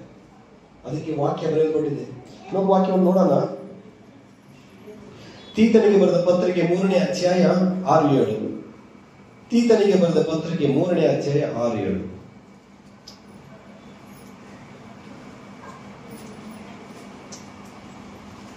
ಸೇವಕರು ಹೇಳಿದ್ರಲ್ಲ, ದೀಕ್ಷಾಸ್ಥಾನ ತೆಗೆದುಕೊಂಡ್ಮೇಲೆ ದೇವರು ನಾವು ಯಾರನ್ನು ತಿಳಿದುಕೊಳ್ಳಲು ಸಾಧ್ಯ. ದೀಕ್ಷಾಸ್ಥಾನ ತೆಗೆದುಕೊಂಡ ಮೇಲೆ ಕೆಲವೊಂದು ರಹಸ್ಯಗಳು ಸತ್ಯವೇದದಲ್ಲಿ ಯೇಸು ಕ್ರಿಸ್ತನ ಬಗ್ಗೆ ಎಲ್ಲಾ ಕಾರ್ಯಗಳು ತಿಳಿದುಕೊಳ್ಳಲು ಸಾಧ್ಯ ಅಂತ. ಆದರೆ ಆ ದೀಕ್ಷಾಸ್ಥಾನ ತೆಗೆದುಕೊಳ್ಳುವಾಗ ಇವಾಗ ನೋಡಿ, ಪರಿಶುದ್ಧತೆಗೆ ನಾನು ಕರೆಕ್ಟಾಗಿ ನೀವು ಜ್ಞಾಪಕ ಇಟ್ಕೊಳ್ಳಿ, ಕನ್ಫ್ಯೂಸ್ ಆಗಬಾರ್ದು. ಇವಾಗ ನಾನು ಪರಿಶುದ್ಧತೆ ಹೊಂದಬೇಕು, ನಾನು ಪರಿಶುದ್ಧನಾಗಿರ್ಬೇಕು, ಪರಿಶುದ್ಧನಾಗಿ ಬಾಳಬೇಕು, ದೇವರ ಕಡೆ ಒಪ್ಪಿಸಿಕೊಡ್ಬೇಕು. ಹಾಗಾದರೆ ಆ ಪರಿಶುದ್ಧತೆ ನನ್ನಲ್ಲಿ ಬರಬೇಕಾದ್ರೆ ದೇವರು, ನಾವು ದೀಕ್ಷಾಸ್ಥಾನ ತೆಗೆದುಕೊಳ್ಳುವಾಗ ದೇವರ ಆತ್ಮವನ್ನು ನಮ್ಮ ಮೇಲೆ ಸುರಿಸ್ತಾರೆ. ಹಲ್ಲೆಲೂಯಾ. ಆ ಪರಿಶುದ್ಧ ಆತ್ಮನು ನಮ್ಮ ಮೇಲೆ ಸುರಿಸಲ್ಪಡ್ತಾರೆ. ಆ ಪರಿಶುದ್ಧ ಆತ್ಮನೇ ನಮ್ಮನ್ನು ನಡೆಸೋದು ಪರಿಶುದ್ಧವಾದ ಮಾರ್ಗದಲ್ಲಿ.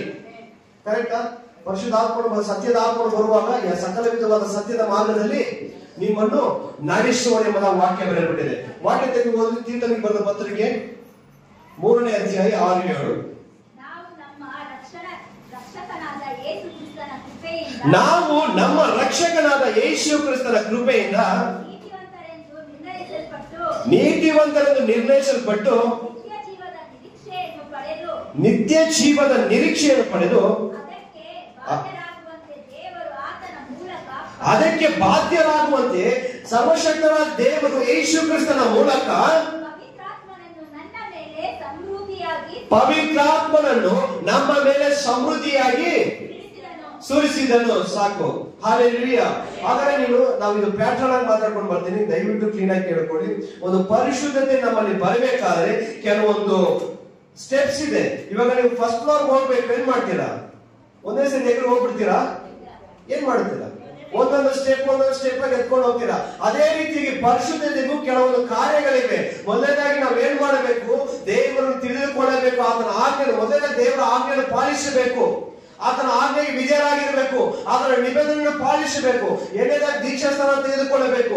ದೀಕ್ಷಾಸ್ಥಾನ ತೆಗೆದುಕೊಂಡ ಮೇಲೆ ಪರಿಶುದ್ಧಾತ್ಮನು ಏನ್ ಮಾಡ್ತಾನೆ? ಸುರಿಸಲ್ಪಡ್ತಾನೆ. ಆ ಪರಿಶುದ್ಧಾತ್ಮನು ಸುರಿಸಲ್ಪಡುವಾಗ ಆ ಪರಿಶುದ್ಧಾತ್ಮನು ನಮ್ಮ ಮೇಲೆ ವಾಕ್ಯ ಕ್ಲೀನಾಗಿ ಓದಿ. ಪರಿಶುದ್ಧಾತ್ಮನು ಪವಿತ್ರಾತ್ಮನು ನಮ್ಮ ಮೇಲೆ ಸಮೃದ್ಧಿಯಾಗಿ ಸುರಿಸುವನು. ಪವಿತ್ರಾತ್ಮನನ್ನು ನಮ್ಮ ಮೇಲೆ ಸಮೃದ್ಧಿಯಾಗಿ ಸುರಿಸೋಣ. ಆದರೆ ಯಾವಾಗ ದೀಕ್ಷಾಸ್ಥಾನ ತೆಗೆದುಕೊಳ್ತೀರೋ ಆ ಪವಿತ್ರಾತ್ಮನು ನಮ್ಮ ಮೇಲೆ ಇರ್ತಾರೆ. ಯಾವ ಮಾರ್ಗ ಹೋಗ್ಬೇಕು, ಯಾವ ರೀತಿಯಾಗಿ ಜೀವಿಸಬೇಕು, ಯಾವ ರೀತಿಯಾಗಿ ನಾವು ದೇವರ ಸಮ್ಮುಖದಲ್ಲಿ ಇರಬೇಕು, ಯಾವ ರೀತಿಯಾಗಿ ನಾವು ಆರಾಧನೆ ಮಾಡಬೇಕು, ಪ್ರಾರ್ಥನೆ ಮಾಡಬೇಕು, ಎಲ್ಲವನ್ನು ತಿಳಿಸಿಕೊಡೋರಾಗಿರ್ತಾರೆ. ಹಲ್ಲೆಲೂಯಾ. ಆ ಮಾರ್ಗದಲ್ಲೇ ನಾವು ಹೋಗುವಾಗ ಆ ಪವಿತ್ರಾತ್ಮನು ನಮ್ಮ ಒಳಗಡೆ ಬರುವವರಾಗಿದ್ದಾರೆ. ಹಲ್ಲೆಲೂಯಾ. ಅರ್ಥ ಆಗ್ತಿದ್ಯಾ? ಎಷ್ಟು ಜನಕ್ಕೆ ಅರ್ಥ ಆಗ್ತಿದೆ? ಹಲ್ಲೆಲೂಯಾ. ಮೊದಲಾಗಿ ಪರಿಶುದ್ಧರಾಗಿರ್ಬೇಕಂದ್ರೆ ಆತನ ನಿಬಂಧನೆ, ಒಡಂಬಡಿಕೆಯನ್ನು ಫಾಲೋ ಮಾಡಬೇಕು, ಆತನ ಆಜ್ಞೆಯನ್ನು ಪಾಲಿಸಬೇಕು. ಆಮೇಲೆ ದೀಕ್ಷಾಸ್ಥಾನ ತೆಗೆದುಕೊಳ್ಳಬೇಕು. ದೀಕ್ಷಾಸ್ಥಾನ ತೆಗೆದುಕೊಂಡ ಮೇಲೆ ಪರಿಶುದ್ಧಾತ್ಮನು ನಮ್ಮ ಮೇಲೆ ಸುರಿಸಲ್ಪಡ್ತಾನೆ. ಆ ಪರಿಶುದ್ಧಾತ್ಮನ ಹೇಳ್ಕೊಡ್ತಾರೆ. ಅದೇ ಒಡಂಬಡಿಕೆಯ ಆಜ್ಞೆಗಳು ಏನಿದೆಯೋ ಅದೆಲ್ಲ ಪರಿಶುದ್ಧಾತ್ಮ ನಮ್ಗೆ ಹೇಳ್ತಾರೆ. ಕೆಲವೊಂದು ಟೈಮ್ ಜ್ಞಾಪನ ಇದೆ ನಿಮ್ಗೆ, ಏನಾದ್ರು ಒಂದು ಮಾರ್ಗದಲ್ಲಿ ಹೋಗ್ತಿರುವಾಗ ಇದು ಮಾಡಬೇಡ, ಇದು ಮಾಡಬೇಡ ಅಂತ ಒಬ್ರು ಯಾರಾದ್ರೂ ಒಂದು ಚಿಕ್ಕ ಶಬ್ದದಲ್ಲಿ ಒಳಗಡೆ ಮಾತಾಡ್ತಾರೆ. ಕರೆಕ್ಟಾ? ಕೋಪ ಬರೋದ್ ಮುಂಚೆ ಏನಾದ್ರು ಮಾಡೋದ್ ಮುಂಚೆ ಒಳಗಡೆ ಕಾರಣ ಏನಕ್ಕೆ ಹೇಳಿ? ಪರಿಶುದ್ಧಾತ್ಮ ನಿಮ್ಮಲ್ಲಿ ಕ್ರಿಯೆ ಮಾಡ್ತಿದ್ದಾರೆ, ಅದು ಮಾಡಬೇಡ, ದೇವರಿಗೆ ಇಷ್ಟ ಇಲ್ಲ ಅಂತ ನಿಮ್ಮನ್ನು ನಡೆಸ್ತಾ ಇದ್ದಾರೆ. ಯಾವಾಗ ಆತನ ಮಾತಿಗೆ ವಿಧೇಯರಾಗಿ ಇಲ್ಲ ನಾನು ಮಾಡಲ್ಲ ಅಂತ ನೀವು ಆತನ ಮಾತಿಗೆ ನೀವು ನಡೆಯಕ್ಕೆ ಪ್ರಾರಂಭ ಮಾಡ್ತೀರೋ, ಆ ಪರಿಶುದ್ಧಾತ್ಮನು ನಿಮ್ಮ ಒಳಗಡೆ ಬರ್ತಾರೆ. ಹಲ್ಲೆಲೂಯಾ. ಅದಕ್ಕೆ ವಾಕ್ಯ ಬರೆಯಲ್ಪಟ್ಟಿದೆ, ದೇವರಿಂದ ದೊರಕಿ ನಿಮ್ಮ ಒಳಗಡೆ ನೆಲೆಗೊಂಡಿರುವ ಪರಿಶುದ್ಧಾತ್ಮನಿಗೆ ನಿಮ್ಮ ಶರೀರವು ಗರ್ಭಗುಡಿಯಾಗಿದೆ ಎಂಬುದಾಗಿ. ಹಲ್ಲೆಲೂಯಾ. ಅರ್ಥ ಆಗ್ತಿದೆಯಾ? ಒಳಗಡೆ ಯಾವುದು ಅಷ್ಟು ಬೇಗ ಬರೋದಿಲ್ಲ. ಆ ಒಳಗಡೆ ಬರಬೇಕಾದ್ರೆ ಪರಿಶುದ್ಧಾತ್ಮನ ನಮ್ಮ ಮೇಲೆಯಿಂದ ಪರಿಶುದ್ಧವಾದ ಮಾರ್ಗದಲ್ಲಿ ನಡೆಸ್ತಾ ಇರ್ತಾರೆ. ಅದಕ್ಕೆ ನಾವು ವಿಧೇಯರಾಗಿ ಒಪ್ಪಿಸಿಕೊಡುವಾಗಲೇ ಆ ಪರಿಶುದ್ಧಾತ್ಮನ ನಮ್ಮ ಒಳಗಡೆ ಬರ್ತಾರೆ. ಹಲ್ಲೆಲೂಯಾ. ವಾಕ್ಯ ತೆಗೆದು ಕೊರಿಂಥದವರಿಗೆ ಬರೆದ 1ನೇ ಪತ್ರಿಕೆ 6ನೇ ಅಧ್ಯಾಯ 19-20.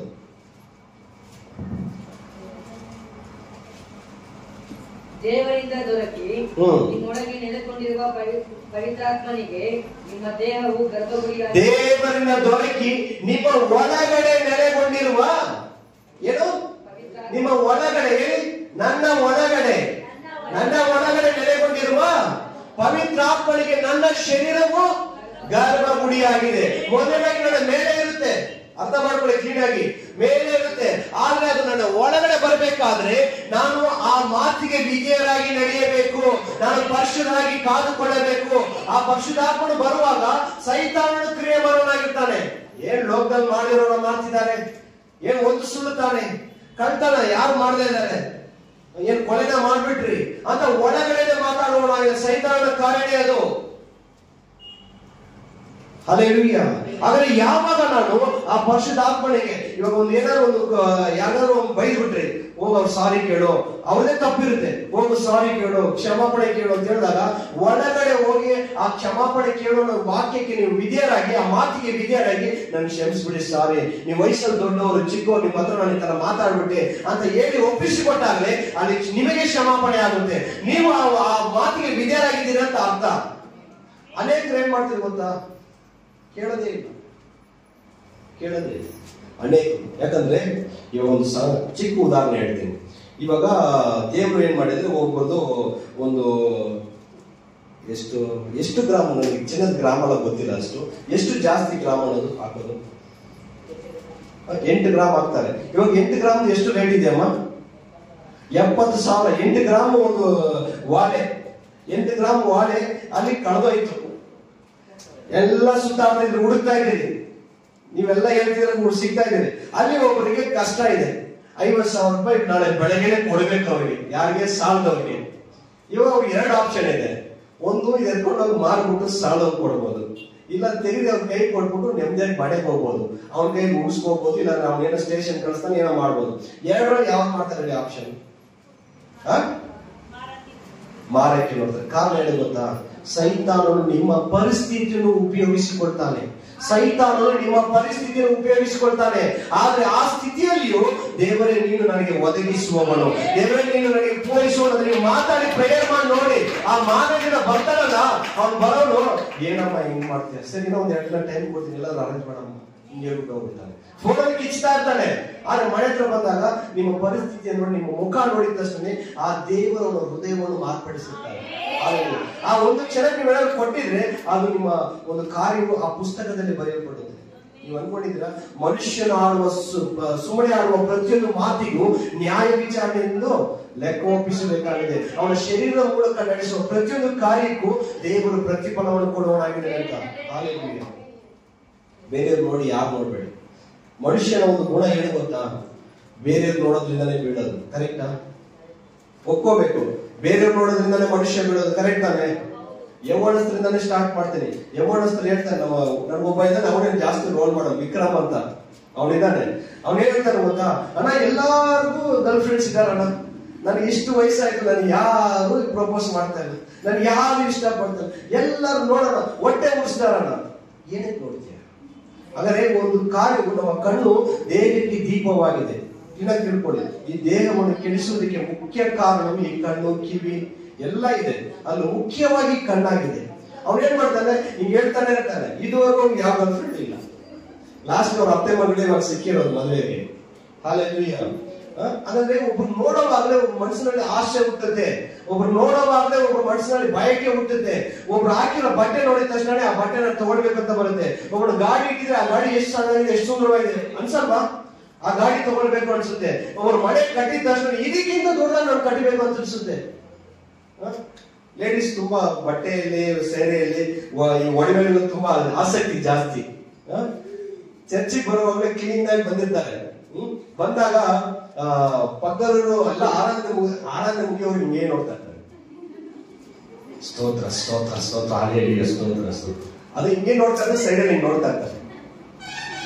ಆಮೇಲೆ ಹೋಗಿ ಎಷ್ಟಿದು ಸರ್, ಎಷ್ಟು ಚೆನ್ನಾಗಿದೆಯಲ್ಲ, ಎಷ್ಟು ಇದ ಕಾಂಚೀಪುರಂ ಇಂದ ತಂದಿದ್ದು 15,000 ಅದ್ರ ನಾಡು ತಗೊಳ್ಬೇಕು ಅಂತ ಆಸೆ ಬರುತ್ತೆ ಬರೋದು. ಆಸೆ ಬರುತ್ತೆ. ನನ್ನ ಶ್ರೀಮತಿ ಅವರು ಮಾತಾಡ್ತಾ ಇದ್ದಾರೆ, ನಾವು ಬಟ್ಟೆ ತಗೊಳಲ್ಲ ಜಾಸ್ತಿ, ನಮ್ಮ ಯಜಮಾನ್ರೆ ಬಟ್ಟೆ ಜಾಸ್ತಿ ತಗೊಳ್ತಾರೆ ಅಂತ. ಇವಾಗ ಮೈಂಡ್ ವಾಯ್ಸ್ ನಾನು ಕೇಳ್ತಾ ಇದೆ.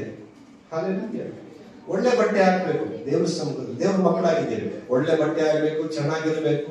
ನಾನು ಒಂದು ಉದಾಹರಣೆ ಹೇಳ್ತಾ ಇರೋದು, ತಪ್ಪಂತ ನಾನು ಉದಾಹರಣೆ ಹೇಳ್ತಿದ್ದೀನಿ. ನಮ್ಮ ಕಣ್ಣು ಏನ್ ನೋಡುತ್ತೋ ಅದೇ ಬಯಸುತ್ತೆ. ಈ ಶರೀರ ಕೇಳೋದಕ್ಕೆ ಕಾರಣ ನೋಡಬೋ ಅದೇ. ಹಾಲೆಲೂಯಾ. ಯಾವಾಗ ಆ ಯೋಗನ ಹೇಳ್ತಾನೆ, ಕಣ್ಣಿನೊಂದಿಗೆ ನಾನು ಒಡಂಬಡಿಕೆ ಮಾಡಿಕೊಂಡಿದ್ದೇನೆ, ಪರಸ್ತ್ರೀಯರನ್ನು ಹೇಗೆ ನೋಡಲಿ ಅಂತ ಹೇಳ್ತಾನೆ ಯೋಗನು. ಹಾಲೆಲೂಯಾ. ಕಣ್ಣಿನೊಂದಿಗೆ ಒಡಂಬಡಿಕೆ ಮಾಡಿಕೊಂಡಿದ್ದೇನೆ, ಪರಸ್ತ್ರೀಯರನ್ನು ಹೇಗೆ ನೋಡಲಿ ಅಂತ ಹೇಳಿದೆ. ಅಂದ್ರೆ ನಮ್ಮ ಕಣ್ಣಿನೊಂದಿಗೆ ಒಡಂಬಡಿಕೆ, ಬಾಯಿಂದ ಒಡಂಬಡಿಕೆ, ಕಿವಿಯಲ್ಲಿ ಒಡಂಬಡಿಕೆ, ಹೋಗುವ ಮಾರ್ಗ, ಕಾಲು, ಕೈ ಎಲ್ಲರಲ್ಲೂ ಒಡಂಬಡಿಕೆ. ಯೇಸುವೇ ನೀನು ಆಳ್ವಿಕೆ ಮಾಡು, ನನ್ನ ಸರ್ವಾಂಗವು ನಿನ್ನನ್ನು ಘನಪಡಿಸುವಂತೆ ಸರ್ವಾಂಗ ದಹನ ಬಲಿಯಾಗಿ ನಾನು ಒಪ್ಪಿಸಿಕೊಡ್ತೇನೆ. ಈಗ ನಿನಗಾಗಿ ನಾನು ಪರಿಶುದ್ಧನಾಗಿ ಜೀವಿಸ್ತೇನೆ ಅಂತ ನಾನು ಒಡಂಬಡಿಕೆ ಮಾಡ್ಕೊಳ್ಬೇಕು. ಅನೇಕ ಸಮಯ ನನಗೆ ಇಲ್ಲೋದ್ರೆ ಬಿಡುಗಡೆ, ಅಲ್ಲೋದ್ರೆ ಬಿಡುಗಡೆ, ಅಲ್ಲಿ ಬಿಡುಗಡೆ, ಎಲ್ಲೂ ಬಿಡುಗಡೆ ಇಲ್ಲ. ನಾನು ದೇವರ ಸಮುದ್ರದಲ್ಲಿ ಮೊಣಕಾಲಾಕಿ ದೇವರೇ ನಾನು ತಗ್ಗಿಸಿಕೊಳ್ತೇನೆ ಅಂತ ಹೇಳಿದಾಗಲೇ ಯೇಸು ಕ್ರಿಸ್ತನಲ್ಲಿ ಬಿಡುಗಡೆ ಮಾಡುವವರಾಗಿದ್ದಾರೆ. ಹಾಲೆಲೂಯಾ. ಕರೆಕ್ಟಾ? ಇದಕ್ಕೆಲ್ಲ ಮೂಲ ಕಾರಣ ಹೇಳ್ಬೇಕಾ? ವಿಧೇಯತ್ವ, ಪರಿಶುದ್ಧತೆ. ಹಾಲೆಲೂಯಾ. ಇವತ್ತೊಂದು ತೀರ್ಮಾನ ಮಾಡ್ಕೊಂಡು ನಮ್ಮ ಸಭೆಯಲ್ಲಿ ನಾವೇ ನಿಲ್ಬೇಕು. ಈ ಸಭೆಯಲ್ಲಿ ಯಾರು ನಿಲ್ಬೇಕು? ನಾವೇ ನಿಲ್ಬೇಕು. ನಾವು ಬಿಟ್ಬಿಟ್ಟು ಅಯ್ಯೋ ಸೇವಕರು ಬರ್ತಾರೆ, ಸೇವಕರು ನೋಡ್ತಾರೆ, ಸೇವಕರು ಮಾಡ್ತಾರೆ. ಎಲ್ಲಾ ಕಾರ್ಯದಲ್ಲೂ ಒಂದು ಫೆಸ್ಟಿವಲ್ ನಡೀತಿದ್ಯಾ, ನೀವು ಕೈ ಜೋಡಿಸ್ಬೇಕು. ಆದಷ್ಟು ಧನ ಸಹಾಯ ಮಾಡ್ತೀರಲ್ಲ, ಕೈಯಿಂದ ನೀವು ಕೆಲಸ ಸಹಾಯ ಮಾಡ್ತೀರಿ, ಏನಾದ್ರೂ ಇರಲಿ. ಯಾರಾದ್ರೂ ಕೇಳ್ತಾರೆ ಸಭೆಯಲ್ಲಿ, ನೀವು ಇಷ್ಟು ಕಾಸು ಕೊಡ್ಬೇಕು, ಇಷ್ಟು ಮಾಡ್ಬೇಕಂತ ಹೇಳ್ತಿದ್ದೀರಾ. ಇದೆಲ್ಲ ಏನಕ್ಕೆ ಗೊತ್ತಾ? ಆ ಆತ್ಮವು ನನ್ನಲ್ಲಿ ಕ್ರಿಯೆ ಮಾಡಬೇಕು. ಆಗ ಬಂದು ನನ್ನಲ್ಲಿ ಮನಸ್ಸಲ್ಲಿ ನನ್ನ ಸಭೆ, ನನ್ನ ಆಲಯ, ನನ್ನ ಒಂದು ಕಾರ್ಯ. ಹೊಸ ವರ್ಷದ ಒಂದು ತೀರ್ಮಾನ ಮಾಡ್ಕೊಂಡು ದಶಮಾಂಶ ಕಾಣಿಕೆಗಳು, ತಿಂಗಳು ದಶಮಾಂಶ ಕೊಡ್ತಾರೆ ಗೊತ್ತಾ? ಸಂಬಳ ಬಂದಿದ ತಕ್ಷಣ ನಾನು ಏನಕ್ಕೆ ಮಾತಾಡ್ತೀನಿ ಗೊತ್ತಾ? ಟಾಪಿಕ್ ಅಲ್ಲಿ ಎಲ್ಲ ಹೋಗ್ತಾ ಇದೆ, ಬಟ್ ದೇವರಾತ್ಮ ಹೇಳೋದು ನಾನು ಹೇಳ್ತೀನಿ, ಆಯ್ತಾ? ಇವಾಗ ನಾನು ತಿಂಗಳು ಸಂಬಳ ಬಂದಿದ ತಕ್ಷಣ ಅದರಲ್ಲಿ ಒಂದು ಭಾಗ ನೀವು ಇಷ್ಟೇ ಹಾಕ್ಬೇಕಂತಲ್ಲ. ದೇವ್ರ ನನಗೆ ಎಷ್ಟು ಕಷ್ಟ ಇದೆ, ತಗೋ ನಾನು 10,000 ರೂಪಾಯಿ ಮಾಡಿದ್ರೆ ಒಂದು 500 ರೂಪಾಯಿ ನಾನು ಕೊಡ್ತೀನಿ, ಇಲ್ಲ 1,000 ರೂಪಾಯಿ ಕೊಡ್ತೀನಿ. ನಿಮ್ಮ ಮನಸ್ಸಿಗೆ ದೇವ್ರಿಗೆ ಒಪ್ಪಿಸಿಕೊಡಿ. ದೇವ್ರು ನಿಮ್ಮನ್ನ ಮೋಸ ಮಾಡಿ ನಿಮ್ಮ ಹತ್ರ ಇರೋದೆಲ್ಲ ಇಷ್ಟು ಕೊಡು ಅಂತ ಹೇಳ್ತಿಲ್ಲ. ಸಭೆಯನ್ನು ಪೋಷಿಸುವುದು ನಿಮ್ಮ ಧರ್ಮವಾಗಿದೆ. ಸಭಾ ಸೇವಕರು ಸಭೆಯನ್ನು ಪೋಷಿಸುವುದು ನಮ್ಮ ಧರ್ಮವಾಗಿದೆ, ನಮ್ಮ ಕರ್ತವ್ಯವಾಗಿದೆ. ಅನೇಕರು ಸಭೆಯಲ್ಲಿ ಸಭೆ ನಡ್ಸಕ್ಕಾಗದೆ ತುಂಬಾ ಜನ ಏನ್ ಮಾಡಿದ್ದಾರೆ ಗೊತ್ತಾ? ಸಭೆನ ಮುಚ್ಚಿಕೊಂಡು ಕೆಲಸಕ್ಕೆ ಹೋಗಿದ್ದಾರೆ. ಕಾರಣ ಏನಕ್ಕೆ? ವಿಶ್ವಾಸಿಗಳು ಸ್ವಾರ್ಥಿಗಳಾಗಿ ನಂದು ನನ್ನ ಮನೆ, ನನ್ನ ಕುಟುಂಬ ಅಂತ ಹೋಗಿದ್ರೆ ಎಲ್ಲ ಕೆಲಸ ಹೋಗ್ತಿದ್ದಾರೆ. ಸಭೆಗಳು ಹಂಗ ಆಗ್ಬಾರ್ದು. ಬರೋ ವರ್ಷದಿಂದ ಜಾಸ್ತಿ ನಡೆಯುತ್ತೆ, ಬರೋ ವರ್ಷದಲ್ಲಿ ಜಾಸ್ತಿ ಆ ರೀತಿ ನಮ್ಮ ಸಭೆ ಇರಬಾರ್ದು. ಅರ್ಥ ಆಯ್ತಾ? ಎಲ್ಲಾ ಫಂಕ್ಷನ್ ಅಲ್ಲಿ ಒಂದು 10 ರೂಪಾಯಿ 100 ರೂಪಾಯಿ ಏನಿದೆ, ನಿಮ್ಮ ಒಂದು ಸಂತೋಷ ಏನಿದೆ ನೀವು ಕೊಡ್ಲೇಬೇಕಂತ ನಾವ್ ಯಾವ ತರ ಹೇಳಿದ್ದೀರ? ಇಷ್ಟು ದಿನ ಇಷ್ಟು ವರ್ಷಗಳು ನಡೀತದೆ, ಯಾವ ತರ ಹೇಳಿದ್ರೆ ನೀವು ಒಬ್ಬೊಬ್ಬರು ಇಷ್ಟು ಕೊಡ್ಬೇಕು ಇಲ್ಲ. ದೇವರ ಸಮುದ್ರ ಒಂದು ಒಡಂಬಡಿಕೆ ಮಾಡ್ತೀವಿ. ಪರಿಶುದ್ಧರಾಗಿರೋದು ಒಂದು, ಇನ್ನೊಂದು ದೇವರು ಘನಪಡಿಸೋದು ಒಂದು. ಎಲ್ಲಾ ರೀತಿಯ ಆಶೀರ್ವಾದವನ್ನು ದೇವರು ಕೊಡುವರಾಗಿದ್ದಾರೆ. ಹಾಗೆ ವಾಕ್ಯವನ್ನು ನೋಡೋಣ. ಯಾವ್ದು ನೋಡಿದ್ರೆ ವಾಕ್ಯ ಇವಾಗ ಕೊರಿಂಥದವರಿಗೆ ನೋಡಿದ್ರಲ್ಲ, ದೇವರಿಂದ ದೊರಕಿ ನಿಮ್ಮಲ್ಲಿ ನೆಲೆಗೊಂಡಿರುವ ಪವಿತ್ರಾತ್ಮನಿಗೆ ನಿಮ್ಮ ಶರೀರವು ಗರ್ಭಗುಡಿಯಾಗಿದೆ. ಹಾಗಾದ್ರೆ ನಮ್ಮ ಮೇಲಿರುವ ಪರಿಶುದ್ಧ ಆತ್ಮನು ನಮ್ಮ ಒಳಗಡೆ ಬರುವವರಾಗಿದ್ದಾರೆ. ಹಾಲೆಲೂಯಾ. ನಮ್ಮ ಒಳಗಡೆ ಬರುವವರಾಗಿದ್ದಾರೆ. ಅನೇಕ ಸಮಯ ಒಂದು ಸಭೆಗೆ ಹೋಗುವಾಗ, ಆರಾಧನೆ ಮಾಡುವಾಗ, ಅಯ್ಯೋ ಏನ್ ಇಷ್ಟು ಕಿಚ್ತಾರೆ, ಇನ್ನ ಯಾವಾಗ ಮುಗಿಸ್ತಾರೆ, 12 ಗಂಟೆ 1 ಗಂಟೆ ಅಂತ ಸಮಯ ನೋಡ್ತಾ ಇದ್ದೆ. ಆರಾಧನೆ ಮಾಡುವಾಗ ಆ ಸ್ಪೀಕರ್ ಪಕ್ಕದಲ್ಲಿ ಇರ್ತಿತ್ತು. ಆ ಸ್ಪೀಕರ್ ಸೌಂಡ್ ಅಯ್ಯೋ ಕೇಳಕ್ ಆಗ್ತಾ ಇಲ್ಲ, ಕಿವಿ ಮುಚ್ಕೊಳ್ತಾ ಇದ್ದೆ. ಆದ್ರೆ ಯಾವಾಗ ನಾನು ದೇವರನ್ನ ಆರಾಧನೆ ಮಾಡ್ಬೇಕಂತ ಭಯ ಭಕ್ತಿ ನಾನು ಹೋದೆನೋ ಯಾವ ಸೌಂಡ್ ನನಗೆ ಕೇಳಿಸಿಲ್ಲ. ನನ್ನ ಒಂದು ಜೀವನ ನಾನು ಹೇಳ್ತೇನೆ, ಯಾವ ಸೌಂಡ್ ನಾನು ಕೇಳಿಸಿಲ್ಲ. ನನ್ನ ಒಂದು ಇದರಲ್ಲಿ ದೇವರ ಪ್ರೀತಿಯನ್ನು, ಆತನ ಅಭಿಷೇಕವನ್ನು ಅನುಭವಿಸುವಂತೆ ದೇವರೇ ಕ್ರಿಯೆ ಮಾಡಿದ್ದಾರೆ. ಮೊದಲಾಗಿ ನನ್ನ ಒಳಗಡೆ, ಅಂದರೆ ಇದು ನಿಮ್ಮ ಒಂದು ಪರ್ಸನಲ್ ಲೈಫ್ ಅಲ್ಲಿ ನಿಮ್ಮ ಒಳಗಡೆ ನಾನು ಕ್ರಿಸ್ತನನ್ನು ನೋಡಬೇಕು, ಕ್ರಿಸ್ತನನ್ನು ಧರಿಸಿಕೊಳ್ಳಬೇಕು ಅಂತ ನಿಮ್ಮ ಒಳಗಡೆ ಕ್ರಿಯೆ ಮಾಡಬೇಕು. ಆಗ ನೋಡಿ ಚೇಂಜಸ್ ಹೆಂಗ್ ನಡೆಯುತ್ತೆ ಅಂತ. ನಿಮ್ಮ ಕುಟುಂಬದಲ್ಲಿ ಮಾತ್ರ ಅಲ್ಲ, ನಿಮ್ಮ ಅಕ್ಕಪಕ್ಕದಲ್ಲೂ ಚೇಂಜಸ್ ಕಾಣುತ್ತೆ. ಅವ್ರು ಬಂದು ಕೇಳ್ತಾರೆ ನಿಮ್ಮ ಹತ್ರ, ಅವ್ರು ನನ್ನನ್ನು ಕರ್ಕೊಂಡೋಗಿ ನಿಮ್ಮ ಸಭೆಗೆ ತೆಗೆಳ್ತಾರೆ. ಕಾರಣ ನಿಮ್ಮಲ್ಲಿ ಆಗುವ ಬದಲಾವಣೆ. ಅದನ್ನು ಪರಿಶುದ್ಧಾತ್ಮನು ನಮ್ಮ ಒಳಗಡೆ ಬರಬೇಕಾದ್ರೆ ನಾವು ಎಷ್ಟು ಪರಿಶುದ್ಧರಾಗಿರಬೇಕು? ಇದೇ ನನ್ನ ಕ್ವೆಶ್ಚನ್. ಎಷ್ಟು ಪರಿಶುದ್ಧರಾಗಿ? ಪರಿಶುದ್ಧಾತ್ಮನು ನಮ್ಮ ಒಳಗಡೆ ಗರ್ಭಗುಡಿಯಲ್ಲಿ, ಕೆಲವೊಂದು ಗರ್ಭಗುಡಿಯಲ್ಲಿ ಹೋಗುವಾಗ ಏನ್ ಬೇಕಾದ್ರೆ ಬಿಟ್ಬಿಡ್ತಾರ? ಒಳಗಡೆ ಪರಿಶುದ್ಧರಾಗಿರ್ಬೇಕು, ಮಡಿಯಾಗಿರ್ಬೇಕು. ನಮ್ಮ ಸಹೋದರರು ಎಲ್ಲ, ಹಿಂದೂ ಮುಸ್ಲಿಮ್ಸ್ ಎಲ್ಲ ನಮ್ಮ ಸಹೋದರರು, ನಮ್ಮ ಬಾಂಧವರು ಎಲ್ಲ, ನಮ್ಮ ಅಣ್ಣ ತಮ್ಮಂದಿರು, ಅಕ್ಕ ತಂಗಿರು ಎಲ್ಲರನ್ನು ಗೌರವಿಸಬೇಕು, ಎಲ್ಲರನ್ನು ಪ್ರೀತಿಸಬೇಕು. ಅವ್ರ ಹತ್ರ ನಾವು ಕಳೆದುಕೊಳ್ಬೇಕು ಕೆಲವೊಂದು ವಿಚಾರಗಳು. ಕರೆಕ್ಟಾ? ಎಷ್ಟು ಪರಿಶುದ್ಧರಾಗಿದ್ದಾರೆ, ಎಷ್ಟು ಮಡಿಯಾಗಿರ್ತಾರೆ. ನಾವು ಇವತ್ತೊಂದು ತೀರ್ಮಾನ ಮಾಡ್ಕೊಳ್ಬೇಕು. ನನ್ನ ನಡೆಯಿಂದಾಗ್ಲಿ, ನುಡಿಯಿಂದಾಗ್ಲಿ, ಮಾತು, ನೋಟ, ನನ್ನ ಕಿವಿ ಕೇಳೋದು, ಏನಾದ್ರು ಮಾತಾಡ್ತಿದಾರ, ಏನಾದ್ರು ಕೆಟ್ಟ ಅಸಹ್ಯವಾಗಿ ಮಾತಾಡ್ತಿದ್ದಾರೆ, ಬೇರೆ ದಯವಿಟ್ಟು ಬೇಡ, ನನಗೆ ಹೋಗ್ತಾನೆ ಇದೆ, ಜಾಗ ಬಿಟ್ಟು ಹೋಗ್ತಾನೆ ಇದೆ. ನೆಕ್ಸ್ಟ್ ದಿನ ನೀವು ನೋಡಿದಾಗ ಅವ್ರಿಗೆಲ್ಲ ಇಷ್ಟ ಇಲ್ಲ, ಅವ್ರೆಲ್ಲ ಇಷ್ಟಪಡಲ್ಲ ಅಂತ ಅವರೇ ತಿಳ್ಕೊಳ್ತಾರೆ. ಯಾಕಂದ್ರೆ ದೇವ್ರ ಮಕ್ಕಳು ಅಂತ ಅವ್ರಿಗೆ ಗೊತ್ತಾಗುತ್ತೆ. ನೀವು ಅವ್ರ ಜೊತೆ ಸೇರ್ಕೊಂಡು ಅವ್ರ ಜೊತೆ ಜಾಲಿಯಾಗಿ ನೀವು ಮಾತಾಡ್ತಿದ್ರೆ ನಿಮ್ಗೆ ಏನಾಗ್ತದೆ, ಅವ್ರು ಹಾಕು ನಿಮ್ಮ ಹಾಕು ಒಂದೇ, ಅದೇ ಮಾತಾಡೋದು ಚೆನ್ನಾಗಿರುತ್ತೆ ಅಂತ ಅದೇ ಮಾತಾಡಿ. ಒಂದ್ಸರಿ ಅದ್ ಜಾಗ ಬಿಟ್ಟು ಹೋಗಿ ನೋಡಿ, ಯಾರು ಮಾತಾಡಲ್ಲ. ಇದೇ ದೇವ್ರು. ಮೊದಲನೇದಾಗಿ ನಾನು ನನ್ನ ಜೀವಿತದಲ್ಲಿ ನಾನು ಕರೆಕ್ಟ್ ಆಗಿ ನಡಿಬೇಕು. ಅರ್ಥ ಆಗ್ತಿದ್ಯಾ? ನಾನು ಒಂದ್ ಕಡೆ ಪ್ರಸಂಗ ಮಾಡಿದೆ, ಒಂದ್ ಕಡೆ ತುಂಬಾ ವರ್ಷ ಪ್ರಸಂಗ ಮಾಡಿದೆ. ಬರೀ ಆಜ್ಞೆ ಪರಿಶುದ್ಧತೆ ನಾನು ಮಾತಾಡೋದ್ರೆ ನಿಮ್ಗೆ ನೋವಾಗುತ್ತಾ? ಬಾಯಿ ತೆಗಿರ್ಬೇಕು ಜೋರಾಗಿ. ಏನೋ ಹರ್ಟ್ ಆಗ್ತಿದ್ಯಾ? ಬದಲಾವಣೆ ಆಗ್ಬೇಕಂತ ಮನಸ್ಸಿದ್ಯಾ ತಾನೆ? ಆಗ ಒಂದ್ ಕಡೆ ಏನಿದ್ರು ಗೊತ್ತಾ, ಅವನೇ ದೊಡ್ಡ ಪರಿಶುದ್ಧನ, ಅವನೇನ್ ದೊಡ್ಡ ಪರಿಶುದ್ಧನ, ಅವ್ನು ದೊಡ್ಡ ಪರಿಶುದ್ಧನ ಅಂತ. ಇಲ್ಲ ಅಯ್ಯ, ನಾನು ಪರಿಶುದ್ಧನಲ್ಲ. ಅಪೊಸ್ತಲನಾದ ಪೌಲನು ಹೇಳ್ತಾನೆ, ಸೌಲನಾದ ಪೌಲನು ಹೇಳ್ತಾನೆ, ಪಾಪಿಗಳಲ್ಲಿಯೇ ಪ್ರಧಾನ ಪಾಪಿ ನಾನೇ ಅಂತ. ಇವಾಗ ಯಾರು ಹೇಳಕ್ಕಾಗುತ್ತೆ ಹೇಳಿ? ಎಲ್ಲರೂ ನೀತಿವಂತರು. ನರನ ನಡೆದೆ ಸ್ವಂತ ದೃಷ್ಟಿಗೆ ನೆಟ್ಟಗೆ ಎಲ್ಲರೂ ನೀತಿವಂತರೇ. ನಾನು ಎಷ್ಟು ಉಪವಾಸ ಮಾಡ್ತೀನಿ ಗೊತ್ತಾ, ಏನು ಪ್ರಯೋಜನ ಇಲ್ಲ. ಕ್ರಿಸ್ತನನ್ನು ನಾವು ಧರಿಸಿಕೊಳ್ಳಬೇಕು, ಕ್ರಿಸ್ತನ ಮಾರ್ಗದಲ್ಲಿ ನಡಿಬೇಕು, ಕ್ರಿಸ್ತನನ್ನು ಪ್ರತಿಬಿಂಬಿಸಬೇಕು. ಇದೇ ತುಂಬಾ ಮುಖ್ಯವಾದ ಕಾರ್ಯ. ಅದಕ್ಕೆ ನಾನು ಫಸ್ಟ್ ಹೇಳಿದ್ದು, ನಾನು ಎಂಬುದು ಯಾವಾಗ ಮನುಷ್ಯನ ಸಾಯಿತು ಆಗ ಕ್ರಿಸ್ತನಲ್ಲಿ ಪ್ರಕಟವಾಗ್ತಾನೆ. ನಾವೇನಕ್ಕೆ ಹೇಳಿದ್ರೆ, ದೇವ್ರ ಆತ್ಮ ನನ್ಗೆ ಏನು ವರ ಕೊಟ್ಟಿದ್ರೆ ಅದರಿಂದ ನಾನು ಮಾತಾಡಕ್ಕ.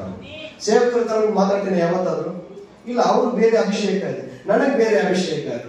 ಆತರ ದೇವರ ವಾಕ್ಯವನ್ನು ಕೇಳುವಾಗ ಎಲ್ಲದಕ್ಕೂ ಸಿದ್ಧರಾಗಿರ್ಬೇಕು. ಆಶೀರ್ವಾದ ಮಾತಾಡುವಾಗ ಅದನ್ನು ಹೊಂದಿಕೊಳ್ಳಲು ಸಿದ್ಧರಾಗಿರಬೇಕು. ಆಜ್ಞೆಯನ್ನು ಮಾತಾಡುವಾಗ ಅದಕ್ಕೆ ವಿಧೇಯರಾಗಿ ನಡೆಯಲು ನೀವು ಸಿದ್ಧರಾಗಿರ್ಬೇಕು, ಬದ್ಧರಾಗಿರಬೇಕು. ಹಾಲೆಲೂಯಾ. ಕೆಲವೊಂದು ಪ್ರೊಸೀಜರ್ ನಾವು ತಿಳ್ಕೋಬೇಕು. ಆಗ ತಿಳ್ಕೊಂಡ್ರೆ ಹೊಸ ವರ್ಷದಲ್ಲಿ ಇದೇ ತರ ಜೀವನ ಇರಬಾರ್ದು. ಹೇಳ್ತೀವಿ, ಇದೇ ಜೀವನ ಇರಬಾರ್ದು. ಈ ಸಭೆ ಎಕ್ಸ್ಟೆಂಡ್ ಆಗ್ಬೇಕು, ಗೋಡೆ ಹೊಡೆಯಲ್ಬಿಡ್ಬೇಕು, ಎಕ್ಸ್ಟೆಂಡ್ ಆಗ್ಬೇಕು. ಈ ಸಭೆಯಲ್ಲಿ ತುಂಬಾ ಜನ ಬರಬೇಕು. ಈ ಸಭೆ ಮಾತ್ರ ಅಂತ ಅಲ್ಲ, ಸುತ್ತಲಿರುವ ಎಲ್ಲಾ ಸಭೆಗಳು ತುಂಬಬೇಕು. ಎಣ್ಣೆ ತುಂಬಬೇಕಂದ್ರೆ ಆ ದೇವರ ಅಭಿಷೇಕದ ಬೆಂಕಿ ಇಳಿಬೇಕು. ಕಾರಣ ಹೇಗಿದೆ ಗೊತ್ತಾ? ನಿಮ್ಮ ಒಂದೊಂದು ಪ್ರಾರ್ಥನೆ, ನಿಮ್ಮ ಒಂದೊಂದು ನಂಬಿಕೆ ದೇವರ ಸನ್ನಿಧಿಯಲ್ಲಿ ಮೊಣಕಾಲಾಕಿ ಕಣ್ಣೀರಿನಿಂದ ಯೇಸುವೇ ನಾನು ಒಪ್ಪಿಸಿಕೊಡ್ತಾರೆ ಪ್ರೇಯರ್ ಮಾಡುವಾಗ ಈ ಸ್ಥಳವೆಲ್ಲ ಅಲಂಕರಿಸಲ್ಪಡುತ್ತದೆ. ಅಪೊಸ್ತಲರು ಬರುವಾಗ ಅದೇ ಹೇಳಿದ್ದು, ಭೂಮಿಯನ್ನು ಅಲ್ಲೋಲ ಕಲ್ಲೋಲ ಮಾಡೋರು ಬರ್ತಾ ಇದ್ದಾರಪ್ಪ ಅಂತ ಎದುರ್ತಾ ಇದ್ರು. ಕಾರಣ ಏನು ಗೊತ್ತಾ? ಅವ್ರು ಮಾಡುವಂತ ಪ್ರಾರ್ಥನೆ, ಅವ್ರ ಮೇಲಿದ್ದಂತ ಅಭಿಷೇಕ ಆತರ. ಅದೇ ರೀತಿಯಾಗಿ ನೀವು ಮಾರ್ಪಡುವವರಾಗಿರಬೇಕು. ಪ್ರಕಟಣೆ ಲಾಸ್ಟ್ ಮುಗಿಸ್ತೇನೆ. ಪ್ರಕಟಣೆ 22ನೇ ಅಧ್ಯಾಯ 11-12.